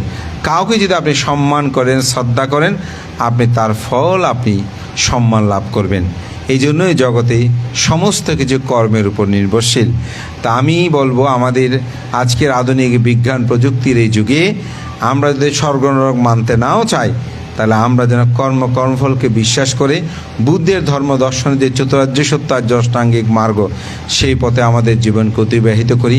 এই প্রত্যয় ব্যক্ত করে সদ্য সভাপতি প্রমুখ সঙ্গের প্রতি বন্দনা জানিয়ে আপনাদের সকলের উত্তর শ্রীবৃদ্ধি কামনা করে আমার সর্বশান্তি আহ্বান থাকবে, আপনারা পিতা মাতা প্রতি দায়িত্ব কর্তব্য পালন করবেন, কখনো অবজ্ঞা অবহেলা করবেন না, তাদের প্রতি তারা যখন বয়বৃদ্ধ হয় তুচ্ছ তাচ্ছল্য করবেন না। জীবনে সব সময় মনে রাখবেন যদি মা বাবার আশীর্বাদ লাভ করেন তাহলে জীবনটা ধন্য হবে। আমি দুটো উদাহরণ বলি, আমার দেশনে যেহেতু শোনেন প্রায় সময় এই দুটো কথা আমি বলি। বনভান্তের কাছে একজন ছেলে গেছে, গিয়ে বলছে ভান্তে আমাকে একটু আশীর্বাদ করেন। বলছে ব্রহ্মা দেখেছ? ব্রহ্মা বলছে ভান্তে ব্রহ্মা দেখি নাই। স্বাভাবিক ব্রহ্মলোকে থাকে। বলছে তোমার মা বাবা বেঁচে আছে? বানতে আছে, মা বেঁচে আছে। বলো ব্রহ্মা দেখেছি। যাও বাড়িতে যাও, সে ব্রহ্মার পূজা করো, তোমার আশীর্বাদ হয়ে যাবে। তো বনভান্তের এই কথাটা পরিধানযোগ্য। আমাদের শ্রদ্ধেয় উপায়া জোতা মহাতের উশিলা বান্তের তার একটা বক্তব্যে খুব সুন্দর একটা তিনি কথা বলেছেন, যদি এটা ত্রিপিটকের কথা নয়। তিনি বলছেন যদি আমাদেরকে দান ধর্ম না করেন অথবা ভিক্ষুদেরকে দান ধর্ম না করেন আপনার পাপ হবে না, দান করলে পুণ্য হবে। কিন্তু মা বাবাকে যদি আপনি সেবা যত্ন না করেন, দান না করেন, তাহলে কিন্তু পাপ হবে। কথাটা খুবই গুরুত্ববহ, কথাটা কি খুবই গুরুত্ববহ। সুতরাং এই কথাটা মনে রাখবেন, আমাদের কোনো কারণে যেন মা বাবারা অবজ্ঞা অবহেলিত না হয়, উপেক্ষিত না হয়। আমৃত্যুকাল যেন তাদেরকে আমরা সেবা করি, সম্মান করি। আজকের যেমন স্বাগত ভাষণে বললেন, এই যে বয়োবৃদ্ধ এই বিহার নির্মাণে যারা অবদান করে রেখেছেন, অনেকে আজকে নাই, হয়তো এই বয়োবৃদ্ধ কয়েকজন আছে। তো প্রার্থনা করছেন, ওনার প্রার্থনাটা আমার খুব ভালো লেগেছে, জ্ঞানমূলক। তিনি যেন সুস্থ হয়ে দীর্ঘায়ু লাভ করে। আমরা অনেক সময় প্রার্থনা করি দীর্ঘায়ু হন, আসলে অসুস্থভাবে দীর্ঘায়ু জীবন বড় দুর্বিষহ। তো আমিও সবসময় প্রার্থনা করি, আশীর্বাদ করি এইভাবে, আপনি নিরোগভাবে দীর্ঘায়ু লাভ করুন। তো নিরোগী হন, সবাই সুস্থ থাকুন, স্বাস্থ্যের প্রতিও সবাই যত্ন নেবেন এবং দান ধর্ম পুণ্যকর্ম সম্পাদন করবেন। বিহারের ভিক্ষু সংঘের প্রতি দৃষ্টি দেবেন। আপনাদের বিহারটা কিন্তু খুব সুন্দর একটা প্লেসে আছে, একটা মহাসড়কের পাশে। আমি একটা নান্দনিক বিহার যদি এখানে সৃষ্টি হয়, রাস্তা দিয়ে যাওয়ার সময় দেখবে। আমি যে কোনো জায়গায় গেলে আমার গাড়ির যিনি ড্রাইভার আছেন, আমি প্রায় সময় উনি রাস্তা দিয়ে কোনো বিহার দেখলে হাত জোর করে বন্দনা করে। আমার যিনি গাড়ি চালায় ওনার কথা বলছি। তো সুতরাং একটা বিহার যখন নান্দনিক দেখবে, মানুষের পুণ্য হবে। তো সেটা করতে আমি মনে করি আমাদের মধ্যে যেন চেতনা থাকে। বার্মাতে বিহারগুলো খুব সুন্দর, বাড়িঘরগুলো ভাঙাচোরা। আমি বার্মার কথা বলছি। আমাদের দেশে মানুষের বাড়িঘরগুলো সুন্দর, বিহারগুলো ভাঙাচোরা।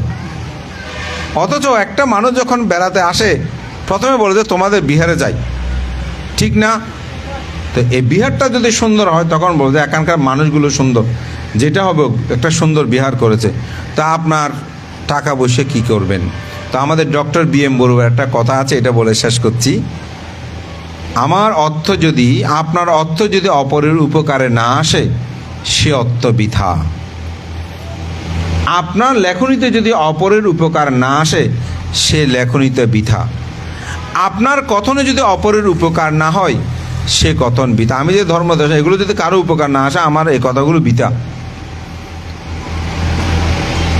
অপরের গৌরবে যদি নিজে গৌরবান্বিত হতে না পারি, সে গৌরব বৃথা। অর্থাৎ আমরা অনেক সময় মানতে, এটা আমার ছেলে জিপিএ পাইস পেয়েছে, তাহলে কি হয়েছে? গৌরবান্বিত হয়েছি না? এটা ভান্তের মা, ভান্তের বাবা, তাহলে ভান্তে কিনে গৌরবান্বিত হয়েছে না? তো সুতরাং আপনার অর্থ যদি অপরের উপকারে না আসে, সে অর্থ দিয়ে আপনার কি হবে? তা আমি মনে করি আমরা সংখ্যায় কম হই, কিন্তু যদি একতাবদ্ধ হই, একে অপরের প্রতি আন্তরিকতা রাখি, এই যে দেওয়াল দিয়েছেন, এই এত উন্নয়ন, এগুলো কি সাথে করে নিয়ে যেতে পারবেন? যারা সম্পাদক সভাপতি, আপনারা যারা দান করেছেন, হ্যাঁ সাথে করে নিয়ে যাবেন, পুণ্য নিয়ে যাবেন। তো পুণ্যটা তো আপনিও অর্জন করতে পারেন। এই চেতনা সবার মধ্যে জাগ্রত হোক। আমাদের উৎপলবাবু সহ যারা, এবং এই বিহারের যিনি বিহার অধ্যক্ষ এবং আজীবন অধ্যক্ষ, সেই একেবারে তরুণ 7 বৎসা, কিন্তু শাসন সদ্ধর্মের প্রতি তার যে নিবেদিত প্রাণ, আমি তাকে আশীর্বাদ করি, পুণ্যদান করি। শ্রদ্ধেয় সভাপতি আমার পরম একজন কল্যাণ মিত্র। তো এখানে এসে দেখলাম ভান্তের জন্মস্থান এখানে প্রায় আশেপাশেই, তো খুব ভালো লাগছে।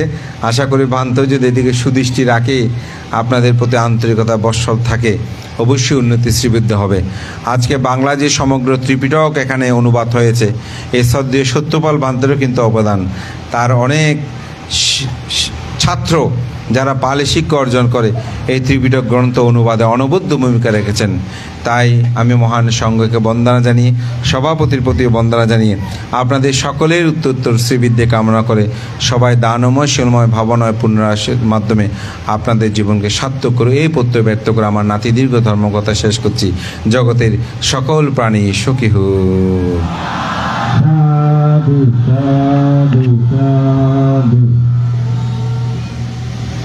পরম পূজনীয় ভিক্ষুকে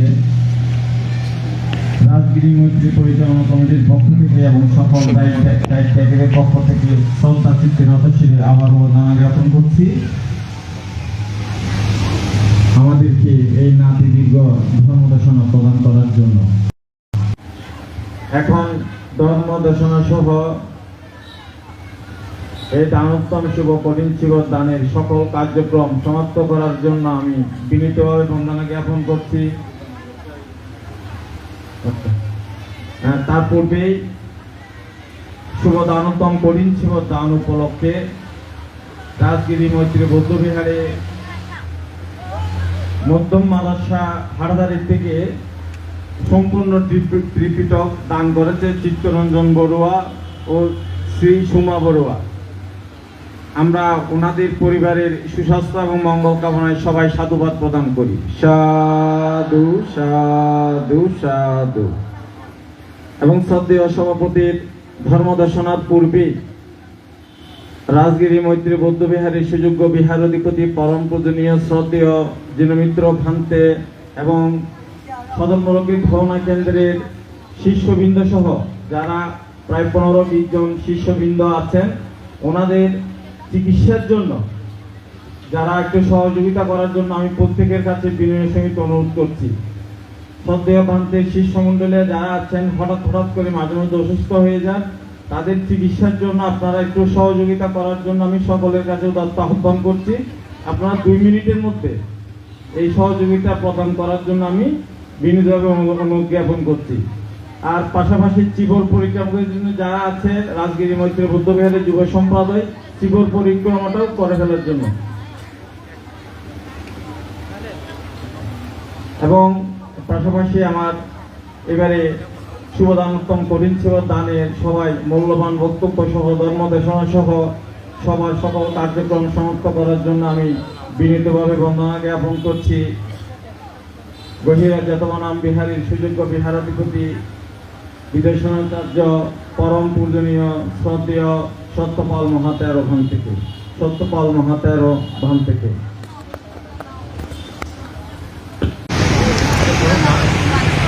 সময় নাই জন্ম করব কেন লাগে রাখবে নাও লাভ হওয়া খিফা বিয়া আগৌ লাগে রাখ বিয়া লে উই হিগে নাও লে উই ভালো নাও ওই এগেছ এখন ব্যাগগুলো তো জন্ম করব বুঝুন না, এটা বহুত ফারত আঘাত তো আসছে তারা তো জন্ম করব। এই কারণে আরা বেশি কথা হয়নি, সময় হারি লাভ নাই। তাই কথাখান যিন খৈতাম চাই এই বেলদে আরা লোকজিৎ এতক্ষণ পর্যন্ত দীর্ঘ প্রায় 1.5 ঘন্টা হতা হয়ে এই কথার মধ্যে ওনারা একখান করে আইন আর মতন আই উপসংহার দিতাম সাইদেরই। উপসংহার মানে শেষ করতাম সাইদের বুঝুন না। শেষ হলো দে অবশ্যই ওনারা কেমত আইবেন, উপসদ লইন না। এরে যারা উপাসক উপাসিকা আসন ওনারা 3 মাস উপসদ লইন না ক্ষতিকান লইছে। হাত তুলন তো চাই, হাত তুলন একটা লম্বা করে হাত তুলন না। এরে লইন না নাকি ঘরে লইন তো ঘর লইন দে এরে লইন। আচ্ছা ঠিক আছে। আচ্ছা তো এখন তাহলে তো আর উপসদ লন হইতো না, বর্ষাবাস তো শেষ নয়। হাত নামন বর্ষাবাস শেষ আর বছর লন হইতো না কেন হয় ভাত খাইন না খাই ন তো বর্ষাবাস তো শেষ আর নখালে নসারিব। বর্ষাবাস শেষ আর ভাত খন করিব না। হ্যাঁ এই উপসদ সম্পর্কে ন জানানোর কারণে আরা উপসদ লইন পারি। একটু আগে আরা লোকজিৎ খয়ে বিম্বিসার রাজা মানে কথার আঙ্গিকে বোঝা যাচ্ছে বিম্বিসার রাজা প্রায় সময় কেমত যায়। শুধু প্রায় সময় নয়, যারা মার্গফল লাভ করি হলে তারা কেমন ন যায় ঠাই না পারে, একটু সুযোগ পাইলে কেমত যায় বুঝছেন না। যেতিকান রাজ্য কর্ম থাকক কর্ম করি আইন আবার কেমত যায়। আর যারা অনাগামী ফল লাভ করে তারা উপসদ আলাদা করে লন্ন পরে এরা বিয়ানে উড়িলে উপসদ কর্ম ওই যে গই। এই ব্যাখ্যা অনেক লম্বা, অবশ্যই এই ব্যাখ্যা এটা করতাম নসাই।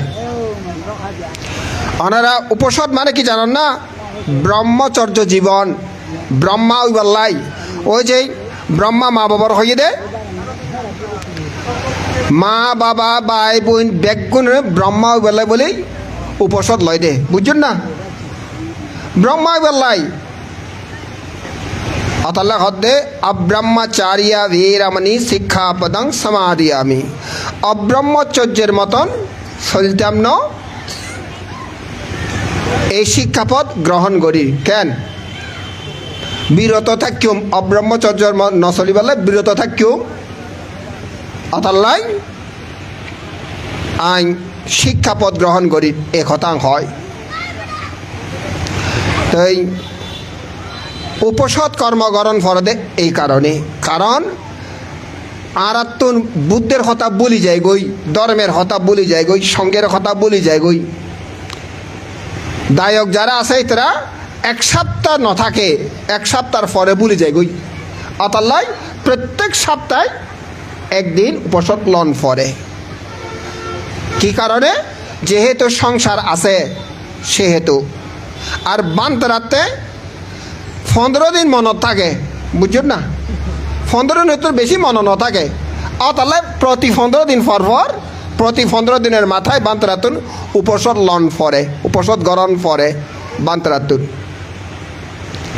এবার ওনারা বই চাইলে বুঝিবেন, বুদ্ধ বংশ চাইলে বুদ্ধ বংশের মধ্যে সুন্দর করে আছে লাইন বাই লাইন। খন বুদ্ধের সময় মধ্যে কতদিন পর কত বছর পর উপসদ কর্ম করছি ভিক্ষু সংঘরা, এর সুন্দর করে লেখা আছে।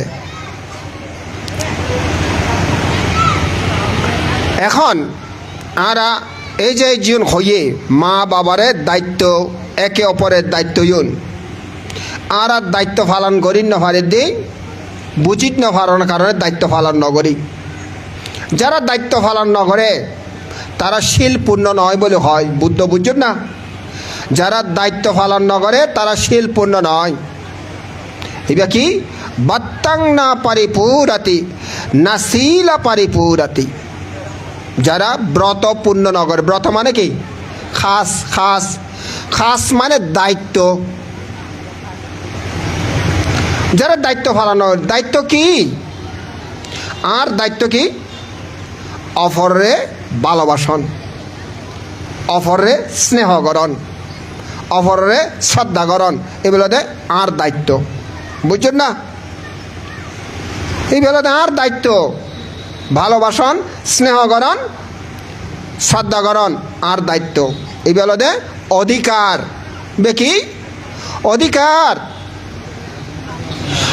আর অপরে হিংসাকরণ, অপরে মারণ ধরণ, অপরে খারাপ হতাখন, এই বেলাতে অনধিকার চর্চা। কেউ এবার কি চর্চা? অনধিকার চর্চা। এবার অধিকার নাই, চর্চা করিবার লাই অধিকার নাই, বুঝছেন না? এই বুদ্ধের ধর্মের এদিকে বুঝন ফরে। বুদ্ধ হদ্দে সাব্বা পাপাসা আকারানং, পাপ নগরণ, কোনো পাপ সকল পাপ নগরণ। কি কারণে? এবার ধর্ম নয় দি অতল্লাই, ইবিয়া অধর্ম। কুশলাস্যা উপসম্পদা, কুশল কর্ম কর খদ্দে। কি কারণে? এবার ধর্ম দে অতল্লাই। তাহলে যদি কুশল তুই কুশল যদি তুমি অর্জন কর, মনের মধ্যে যদি কুশল রাখ, যদি তুই অপরের ভালোবাসা দান কর, আদর দান কর, স্নেহ দান কর, শ্রদ্ধা কর, তাহলে মন ভালো থাকবে না থাকিব? হ্যাঁ, মন ভালো থাকিব না? অপরে হিংসা করন, অপরে এই পরশ্রী কাতরতা করন, অপরে মারণ, মন ভালো থাকবো না? থাকতো ন, মন ভালো থাকতো ন। সন খলে খলে মিলে সন ধর্মগান। হ্যাঁ, তাহলে এই বিয়া অতল্লা হদ্দে ইয়ন আর অধিকার নাই। খারে হিংসা করিবার খনিকায় অধিকার নাই, মারিবার খনিকায় অধিকার নাই। এই আর কথা নয় তো, বুদ্ধের কথা শুধু নয়, সরকারের কথাও। কোনো সরকার মধ্যে এরকম গঠনতন্ত্র লেখা আছে না, অপরকে মারিতে পারিবে, ধরিতে পারিবে, হত্যা করিতে পারিবে, লেখা আছে না আইনত? লেখা নাই, কোনো আইনত লেখা নাই। কি কারণে? অনধিকার বা অধিকার নাই। কিন্তু ভালোবাসা দন, আদর গরণ, স্নেহ গরণ, শ্রদ্ধা গরণ নিবে কি অধিকার আছে। কেন? তাহলে অতলাই বের হদে বাত্তাং বাত্তাং পারিপুরাতি শীল পারিপুরাতি। জিবিয়া ব্রত পালন করে এবিয়া শীলপূর্ণ হয়। এই ব্রত মানে খাস মানে এই ধরনের অধিকার চর্চা করণ। যদি মন বালা থাকে তখন মন শান্ত হয়। এদিকে না মন খারাপ থাকলে মন থাকে উচাতন, চঞ্চল যে গই কেন মন নবইয়ে লোর নালেকে তো নাও। হ্যাঁ চাইতে কেন জায়গা যাবো নাম লিব ন, হ্যাঁ চাইতে কেন জায়গা নাম লিছু করে আর দিমা থামাও চাহু মনে বিয়া মৌ লয়ে। এই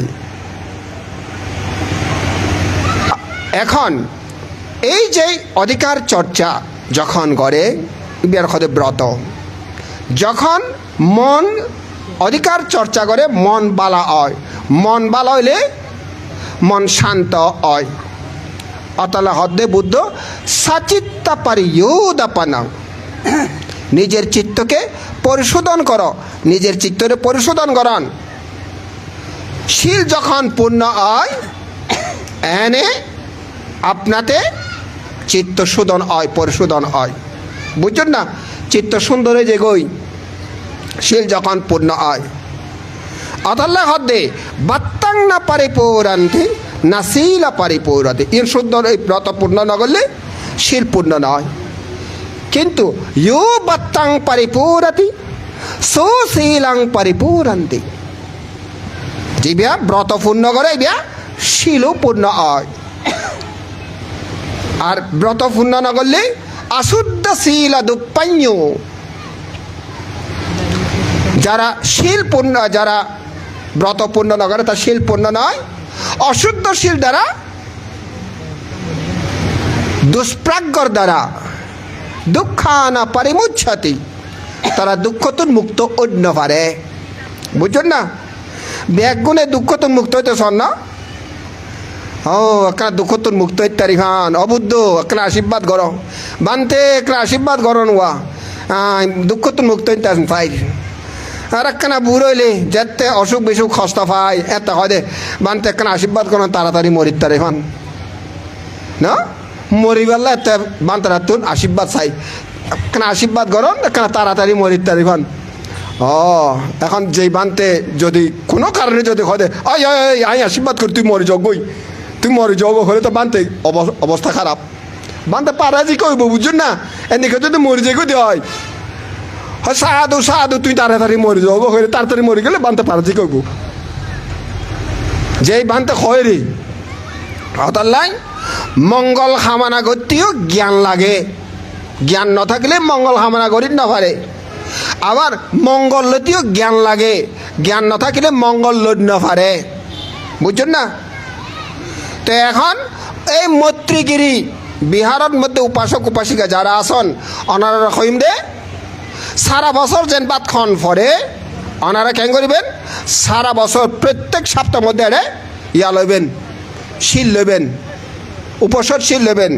বুঝছেন না? ওয়া উপাসিকারা উপাসক তারা তা ব্যবসা করতে করতে তিয়া তুয়তি সময় যার গই অনারা লই একখানা শিল রক্ষা করন। অনারা শিলের দ্বারা ইতরা যা তারা বেশি বেশি এই তিয়া ভাইতারে ফান আর কি নয় সম্পত্তি যোগাইতারে ফান এই চেষ্টা করন। আর একখানা হলে দেখি জানান না অনারা একখানা ফারত আগদে আসন, ফারত তো একখানা বালা কিছু লন, বালা হলে দেখি জানান না ফারন মধ্যে কোনো মারমা কেঙর মধ্যে স্বয়ংর অভাব হয়ে দে কোনোদিন নশুনিবেন খিলে জানান না। আর তোর কোনো নির্দিষ্ট ফালা নাই। আর ফালা থাকলে কমপক্ষে আপনার কমপক্ষে পাঁচশো স্বয়ং আয়ন করিব, কমপক্ষে 500 স্বয়ং 5 নতুন স্বয়ং আয়ন করিব। তো 5 জন তো সোয়াং আইলে 5 ভর্তি একটা তরকারি থাকে, বুঝো না? সাংঘিক কোনো ফাহারের মধ্যে একজন বানতে 2 জন বানতে থাকে এরকম নাই, 1 জন 2 জন সমান। তুমি দেখিবে যে প্রত্যেক কেমন মধ্যে 5-6 জন 7 জন 8 জন রয়েছি বানতে কেমন। তার কোনো কয়জন? 6 জন বানতে সমান সহ 60 জন 60 জন। তো শোন, এই কারণে সাংঘিক বিহার পাহাড়ের মধ্যে সাংঘিক বিহার প্রত্যেক জায়গার মধ্যে সাংঘিক বিহার আছে পাহাড়ের মধ্যে। একেবারে বানতে গদগত থাকিবই, আর সমান 5-6 জন 7 জন থাকিব। হ্যাঁ, কি কারণে? তারা তো সোয়েংয়ের অভাব নয়, ওই তারা তো 5-6 জন সোয়েং প্রতিদিন দিব। আর জন্মত্তন ধরে দেখি দে, একেবারে জন্মত্তন ধরে দেখি দে, যখন বসইয়ে তখন নতুন দেখি দে বিয়ানে দূরে সোয়েং দেয়, এখনও বিয়ানে দূরে সোয়েং দেয়। আর এখন কোনো দিন সোয়েং ন যায় এরকম একটি দিন নময় বিয়ানে দূরে কোনো দিন মিস ন যায়। শুধু আর করতুন নয়, প্রায় করতুন কোনো দিন মিস ন যায়। কিন্তু ইয়ন আইন ওয়া হবেন দে ও বানতে বড়ুয়া হয় বড়ুয়া বন্যায় গন্ধে না, আসলে নয়। এই বিহারত্বন গ্রহণ করানো উচিত। এই বলে শক্তি বেশি না লাগে। আর বড়ুয়া সমাজের মধ্যে দে একজনতই সোয়েং দিব দে, 10 জন বানতে থাকলেও 1 জন নতুন সোয়েং দিব, 20 জন বানতে থাকলে 1 জন নতুন সোয়েং দিব। স্বাভাবিক সাপ পরে। আর যদি 5 জন করে দিতাম বা 3 জন করে দিতাম, সাপ নভৈতু। আর তো সাপ নভৈতু, অল্প মধ্যে সাপ ন পড়ে, বেশি মধ্যে সাপ পড়ে, স্বাভাবিক। অতলাই আর মনে হয় এদের মধ্যে ইউন কিছু গরণ উচিত। হ্যাঁ, কিছু গরণ উচিত। আরেক কানে দে আর সমান হলে সমান গুরু সমান। অনেক সময় তারা এখানে দৌড়াদৌড়ি গেলে খেলাধুলা করলে আর দেখি না পারি, হয়তো সমান এদিকে কেনে করে আর হয়। কিন্তু আর হজাতে খেলা খেলে আর কিছু না হয়, আর হজাতে খেলা খেলে কিছু না হয়। কি আইবে আর হওয়া দে সমান আর হওয়া নয় অতল্লাই। কিন্তু ফারের মধ্যেই তারা হয় না খেলক কদে গুরু খেলক, খেলতে এক সময় আনে তার জ্ঞান হইব, বুদ্ধি হইব, বুদ্ধি আর খেলতো না এটার গানে এত শিল পালন করিব ঠিকভাবে। ওই অনেক যায়নি ফারের মধ্যে গুণ ওনার ফারের মধ্যে আসন, ওনারা গুণ চাইবেন। অনেক বানতে অসম্ভব মৈত্রীপরায়ণ আর চোখে দেখা অসম্ভব মৈত্রীপরায়ণ আছে। এবং কেমন থাকি খবর সারা ওই যে লোকজিৎ হয়ে খবর সারা ধ্যান করে, খবর সারা ভাবনা করে। একেবারে আঙ্গুল দেখাই দিতে পারি, অমুক হয় না আঙ্গুল দেখাই দিতে পারি, ক্ষণে এটা ভাবনা করে ফারের মধ্যে।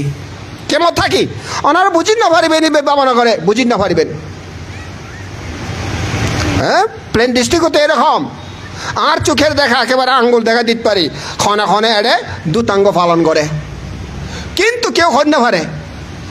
এই যে সারা বছর বৃক্ষ ইত্যুন্দরী এখনো পর্যন্ত, এখন মনে হয় প্রায় 16, 17, 18 বর্ষ হয়ে এজ দুতাঙ্গ ব্রত বঙ্গ ন করে, এজ বঙ্গ ন করে। আমি নাম কইতাম নসাইড দেরি, এরকম ভিক্ষু আছে হরে প্লেন ডিস্ট্রিক্টের মধ্যেও।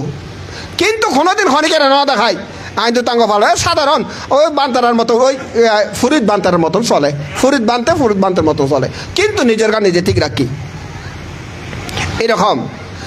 এই কারণে এই ধরনের ভিক্ষু সংগ্রহে রক্ষা করিবার লাই ওনারা নিজেরা রক্ষা, যদি হয়তো বান্তারে বালানো বাজি বান্তারে হাতে বালানো লাগে বাদ, কিন্তু নিজেরে ভালোবাসিলে ধর্ম করিবেন, বুঝছেন না? নিজেরে ভালোবাসিলে ধর্ম করিবেন, আর ভালোবাসন বুঝতে নেবা, বুঝছেন না? আইতাম ন চাই কিলে জানো না। আর শরীর তেমন ভালো নয়। এই এখন শীতকাল, এখন যদিও এখন গরম লাগে, কিন্তু যাইতে বাতাসই বেশ ঠান্ডা বাতাস লাগে, লগে লগে আর না আর শ্বাসের সমস্যা হয়। এ কারণে আইতাম ন চাই লোকবংশরা কয়েকজন আইতো আইতাম, মানে মাঝখানে দুঃখী আইতাম আর কি। এখন আইলে আর কোনো সমস্যা নেই, যাইতে সমস্যা হইব, সন্ধ্যা যাইতে আর সমস্যা হইব। আইতাম ন চাই আর মাস্টার উৎপল বড় হলাম না আই নয়শো মাত্র বাড়ানো লাগে এবার একটা জোর করে হইলাম যাতে মানে আর ন থাকে ফান কিন্তু তারপরে থাকি আইন ফুজে বাধ্যগত আজ দৌড়ে তার সংখ্যারিক তারও ফোন করছে বানতে অনাতন আইন ফুরব যে কোনো প্রকারে কারণ অনার সভাপতি আইন ফুরিব তো তরি গড়ি আবার গাড়ি লই না শীতে তরি গড়ি কারণ কিনলে জানান না ওই লোকজিত এলাকান হতা লোকজিত হতে বানতে শাসন সদ্দামে রক্ষা করিবার আরা তো দূরন ফরে ও হতাই দেই দিনে ও মনে হয় 1 তারিখ না 1 তারিখ লাই 1 তারিখ করিয়ে নগর এটা আর ভাঙ আছে লোকজিত ভাঙা লোকজিত প্রধান ধর্মদেশক আই প্রধান অতিথি আই ছিলাম যে লোকজিত যেহেতু যার আই নজরে সারিব কিয়া আর তুন 30 তারিখ ডাকা থাকন পড়ব 31 তারিখ ডাকা থাকন পড়ব একবার রাতিয়ে যাইম ডাকা দিনত থাকিম দেশনা গজুম আবার রাতি আসিম আবার রাতি আইনে আবার দিনের মধ্যে কেহেং করি না অংশগ্রহণ গজুম চাই আর কারা আর দ্বারা সম্ভব না অত না একখানা খাড়িওয়ালা চাইলাম একখানা লোকচিত্রে দিনে লোকচিত্র ঘরতে বানতে বাগবানের মধ্যে আর শিষ্য থাকে এরে সভাপতিও আয়ুম প্রধান অতিথিও আয়ুম প্রধান ধর্মদর্শকও আয়ুম এখন এর হাত থন পড়ব অনাতুন জন পড়ব কেন করতাম এখন আমি তো যেতাম না চাই আজি আর মাথার নাই এটা যে উত্তমানন্দ বানতে থাকিব আর মাথার নাই উত্তমানন্দ বানতে থাকিও মাথার যদি থাকিও আমি কথা তো উত্তমানন্দ বানতে আছে আপনারা লাগতো ইয়ে কইতাম দায়িত্ব পালন করি বেলা আসছি রে বুঝছেন না এই শাসনিক দায়িত্ব বেলাতে শাসনিক দায়িত্ব পালন করতাম আসছি অনারাও আর তাহলে হইতে আর পালন অবশ্যক বন্দনা করতে মনে নগরণ কিন্তু নিজেরে ভালোবাসি বিহার হতাইবেন বুদ্ধের একখানা মাতেবেন নিজেরে ভালোবাসি একখানা দান করিবেন এটিকটান সোয়াং নয় খম্পকে বেগুনে দুয়ো আনিবেন দুয়ো সোয়াং কিছু তরকারি আনিবেন দেখিবেন এরা 5-6 জন থাকে কোনো অসুবিধা হইতো না 5 জন কোনো অসুবিধা হইতো না বিহার সুন্দর করেন ভালো কথা বানতে থাই না পারলে বিহার সুন্দর করে লাভ কি বানতে রাখিন না পারলে বিহার সুন্দর করে লাভ কি সুন্দর হয়ে বিহার 3 তলায় ধরেন না 10 তলায় ধরেন না দেখতে মনে হয় যে চাই থাকতে মনে হয় কিন্তু এটা কোনো হাজার নয় ওই যে কই রে আর দেশনা যদি মানুষের উপহার নয় তাহলে আর দেশনা এখানে বিফল আর দেশনা বিফল আর যদি আর কি হয়ে মাথার নাই এই মুহূর্তে তাহলে এই বিফল যাতে বিফলতা নয় বুঝছেন না কেঙ্গিবে যাতে বিফলতা নয় এরে যেন বিক্ষু সঙ্গ গম করে এই নয় অনার প্রচেষ্টা করবেন তাহলে এই কেং কোনো দিন আর নিস্তব্ধ হইত না নিস্তব্ধ হইত না সব সময় সরব থাকিব কেং যদি সরব থাকে আপনাতেই কেং হইব ওনারা পরীক্ষা করন সত্যল বানতে কমপক্ষে আরও 30 বছর বাঁচে থাকিব হ্যাঁ কোনো যদি অ্যাক্সিডেন্ট নয় 30 বছর বাঁচে থাকিব যদি সরব রাখন কিছু নয় সরব রাখন দেখিবেন কেঙ্গিবে ওইব আর যদি সরব ন রাখন কেং হয়তো ওইব কিন্তু আদার থাকিব কেং হইলেও আদার থাকিব কারণ বুদ্ধ শাসনে বুঝিত না পারলে নিজের জীবন বালাগান যদি বুঝিত না পারে এই মানুষ কোনোদিন নিজেরও উপহার করি না পারে অপরেরও উপহার করি না পারে আয় খামারা গজুম ওনারা প্রত্যেকে নিজের উপহার করিত পারক অপরের উপকার করিত পারক ব্যাগুণের মঙ্গল কামনা করি পরম পূজনীয় আর আজিয়া এই সঙ্গের মধ্যে বড় বানতে ওইলদে আর উত্তমানন্দ বান্তের বন্দনা করি আজিয়া অনেক কষ্ট করি আর দেশত আসছি আর লোকজিৎ কেন এবার আর দেশত আসছি লোকজিৎ খুব খুশি হইলাম খুব ভালো লাগিল এত স্বল্প পরিসরের মধ্যে লোকজিৎ আসছি আর লোকজিৎ বানতে এলদে বড় পরিসরও থাকে বুঝছেন না হাজার হাজার দায়ক দায়িকা এরকম জায়গার মধ্যে লোকজিতে এলদে এর প্রধান ধর্মদেশক আর এর হাজার হাজার নয় শত ইদেরই কেন তবুও কিন্তু আসি শাসনিক চিন্তা করি না আসি এই কারণে ওনারা বেগুনের ফক্কতুন আইন লোকজির কৃতজ্ঞতা বরে আশীর্বাদ করি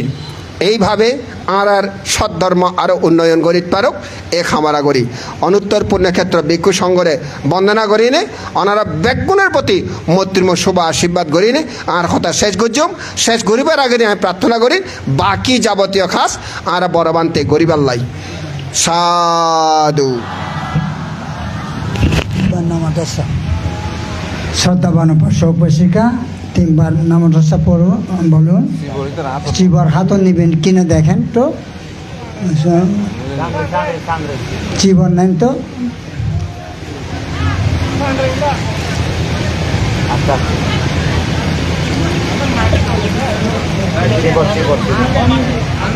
না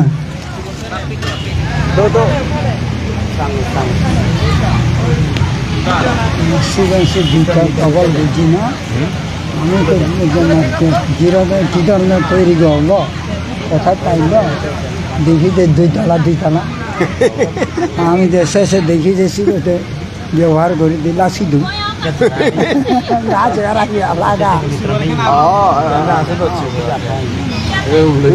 কি বললো সাংঘাই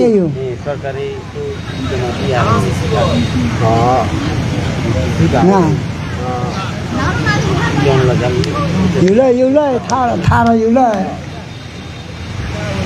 হয়েছে বসা বসেন ঠিক আছে পিলে মাত্র এখানেও আছে চিবর যার চার তার না হলেও নিয়ে নেন অসুবিধা নেই আচ্ছা সবাই শ্রদ্ধা পরে নামটা তিনবার বলি नमो तस्सा भगवतो अरहतो सम्मा सम्बुद्धस्सा नमो तस्सा भगवतो अरहतो सम्मा सम्बुद्धस्सा नमो तस्सा भगवतो अरहतो सम्मा सम्बुद्धस्सा मायावन्ती संस्रवट्टा दुःखातो मज्नाठाया निब्बनासा सच्ची कर्णाठाया हिमां सा परिवारां कठिना चिवरां पुण्यखितां अनुतारां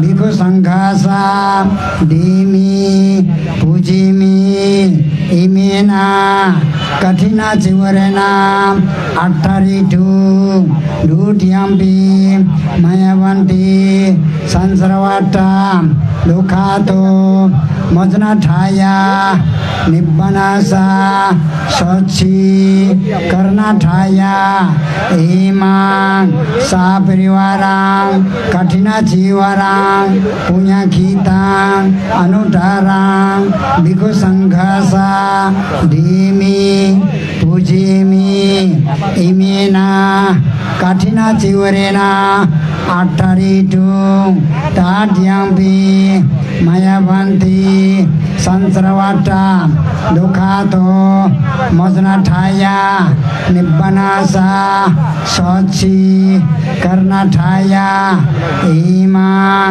सा परिवारां कठिना चिवरां पुण्यखितां भिक्षु संघासा धीमी पूजिमी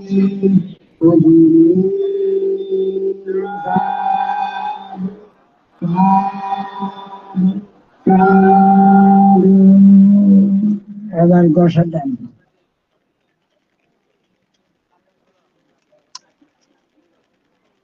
সকালে সরকার কর্মী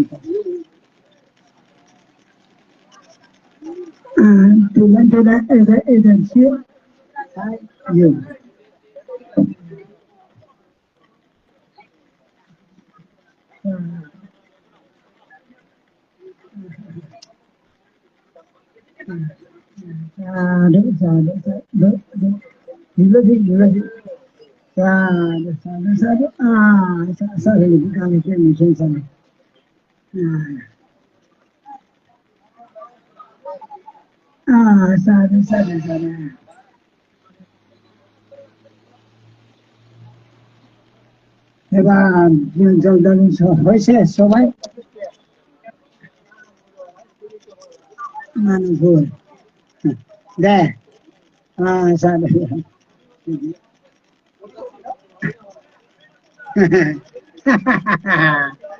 আচ্ছা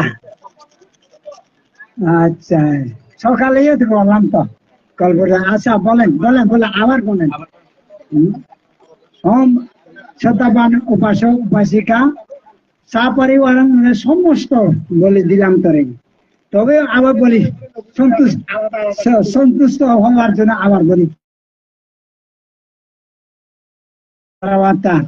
দুঃখাত মজনাথায়া নিব্বানাসা সচ্ছি করনাথায়া কাপারূপং ভিক্ষু সংঘাসা দেমি ভুজিমি দ্বিতীয়াম্পি মায়াবন্তে সংস্রবট্টা দুঃখাত মজনাথায়া নিব্বানাসা সচ্ছি করনাথায়া ইমং কাপারূপং পুণ্যকীর্তং অনুত্তরং ভিক্ষু সংঘাসা দেমি ভুজিমি তাহাতিয়াম্পি মায়াবন্তে সংস্রবট্টা দুঃখাত মজনাথায়া নিব্বানাসা সচ্ছি করনাথায়া Emon kaparupang punyakitang anutarang biko sanggasa demi pujimi pujimi sa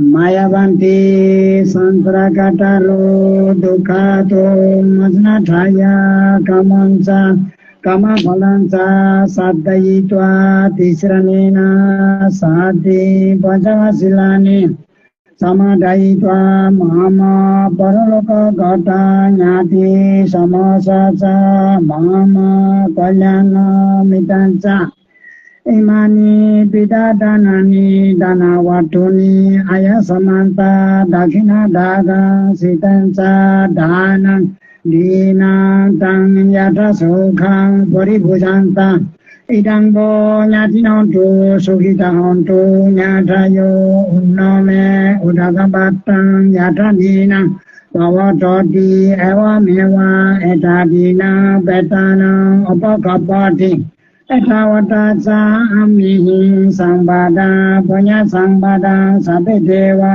sabe sata sabe bhuta sabe modanto sabha sampati siddhiya akasata ca bhumata devanaga medika punyantang anumoditva cirarakanto sasanang desnang matarang imina punya kamena mame bala samagamo satang samagamo hotu yabbanibbana Uditiya danadi sungto holi basana luka samanata susarata surubodasa adibasa paribara labeyang jati jatiyang deva basanto kalena sasa sampati hetuca bidaca rajaca damikam idame punyang aswakayang wahang hotu nibbanasa paciya hotu petoluke tiraca niryaca aujica hinakulena jayami jati jati bawa bube basundari sagi hotu bawatu titadu sadu sadu sadu শ্রদ্ধাবান উপাসক উপাসিকা, আজকের জন্য কঠিন জীবনদান অনুষ্ঠান এখানে সমাপ্ত ঘোষণা করছি। সকলে সবাই একই সুরে বলেন, চিরান্তি তাতো বুদ্ধা শাসনাং, চিরান্তি তাতো বুদ্ধা শাসনাং, চিরান্তি তাতো বুদ্ধা শাসনাং হদে।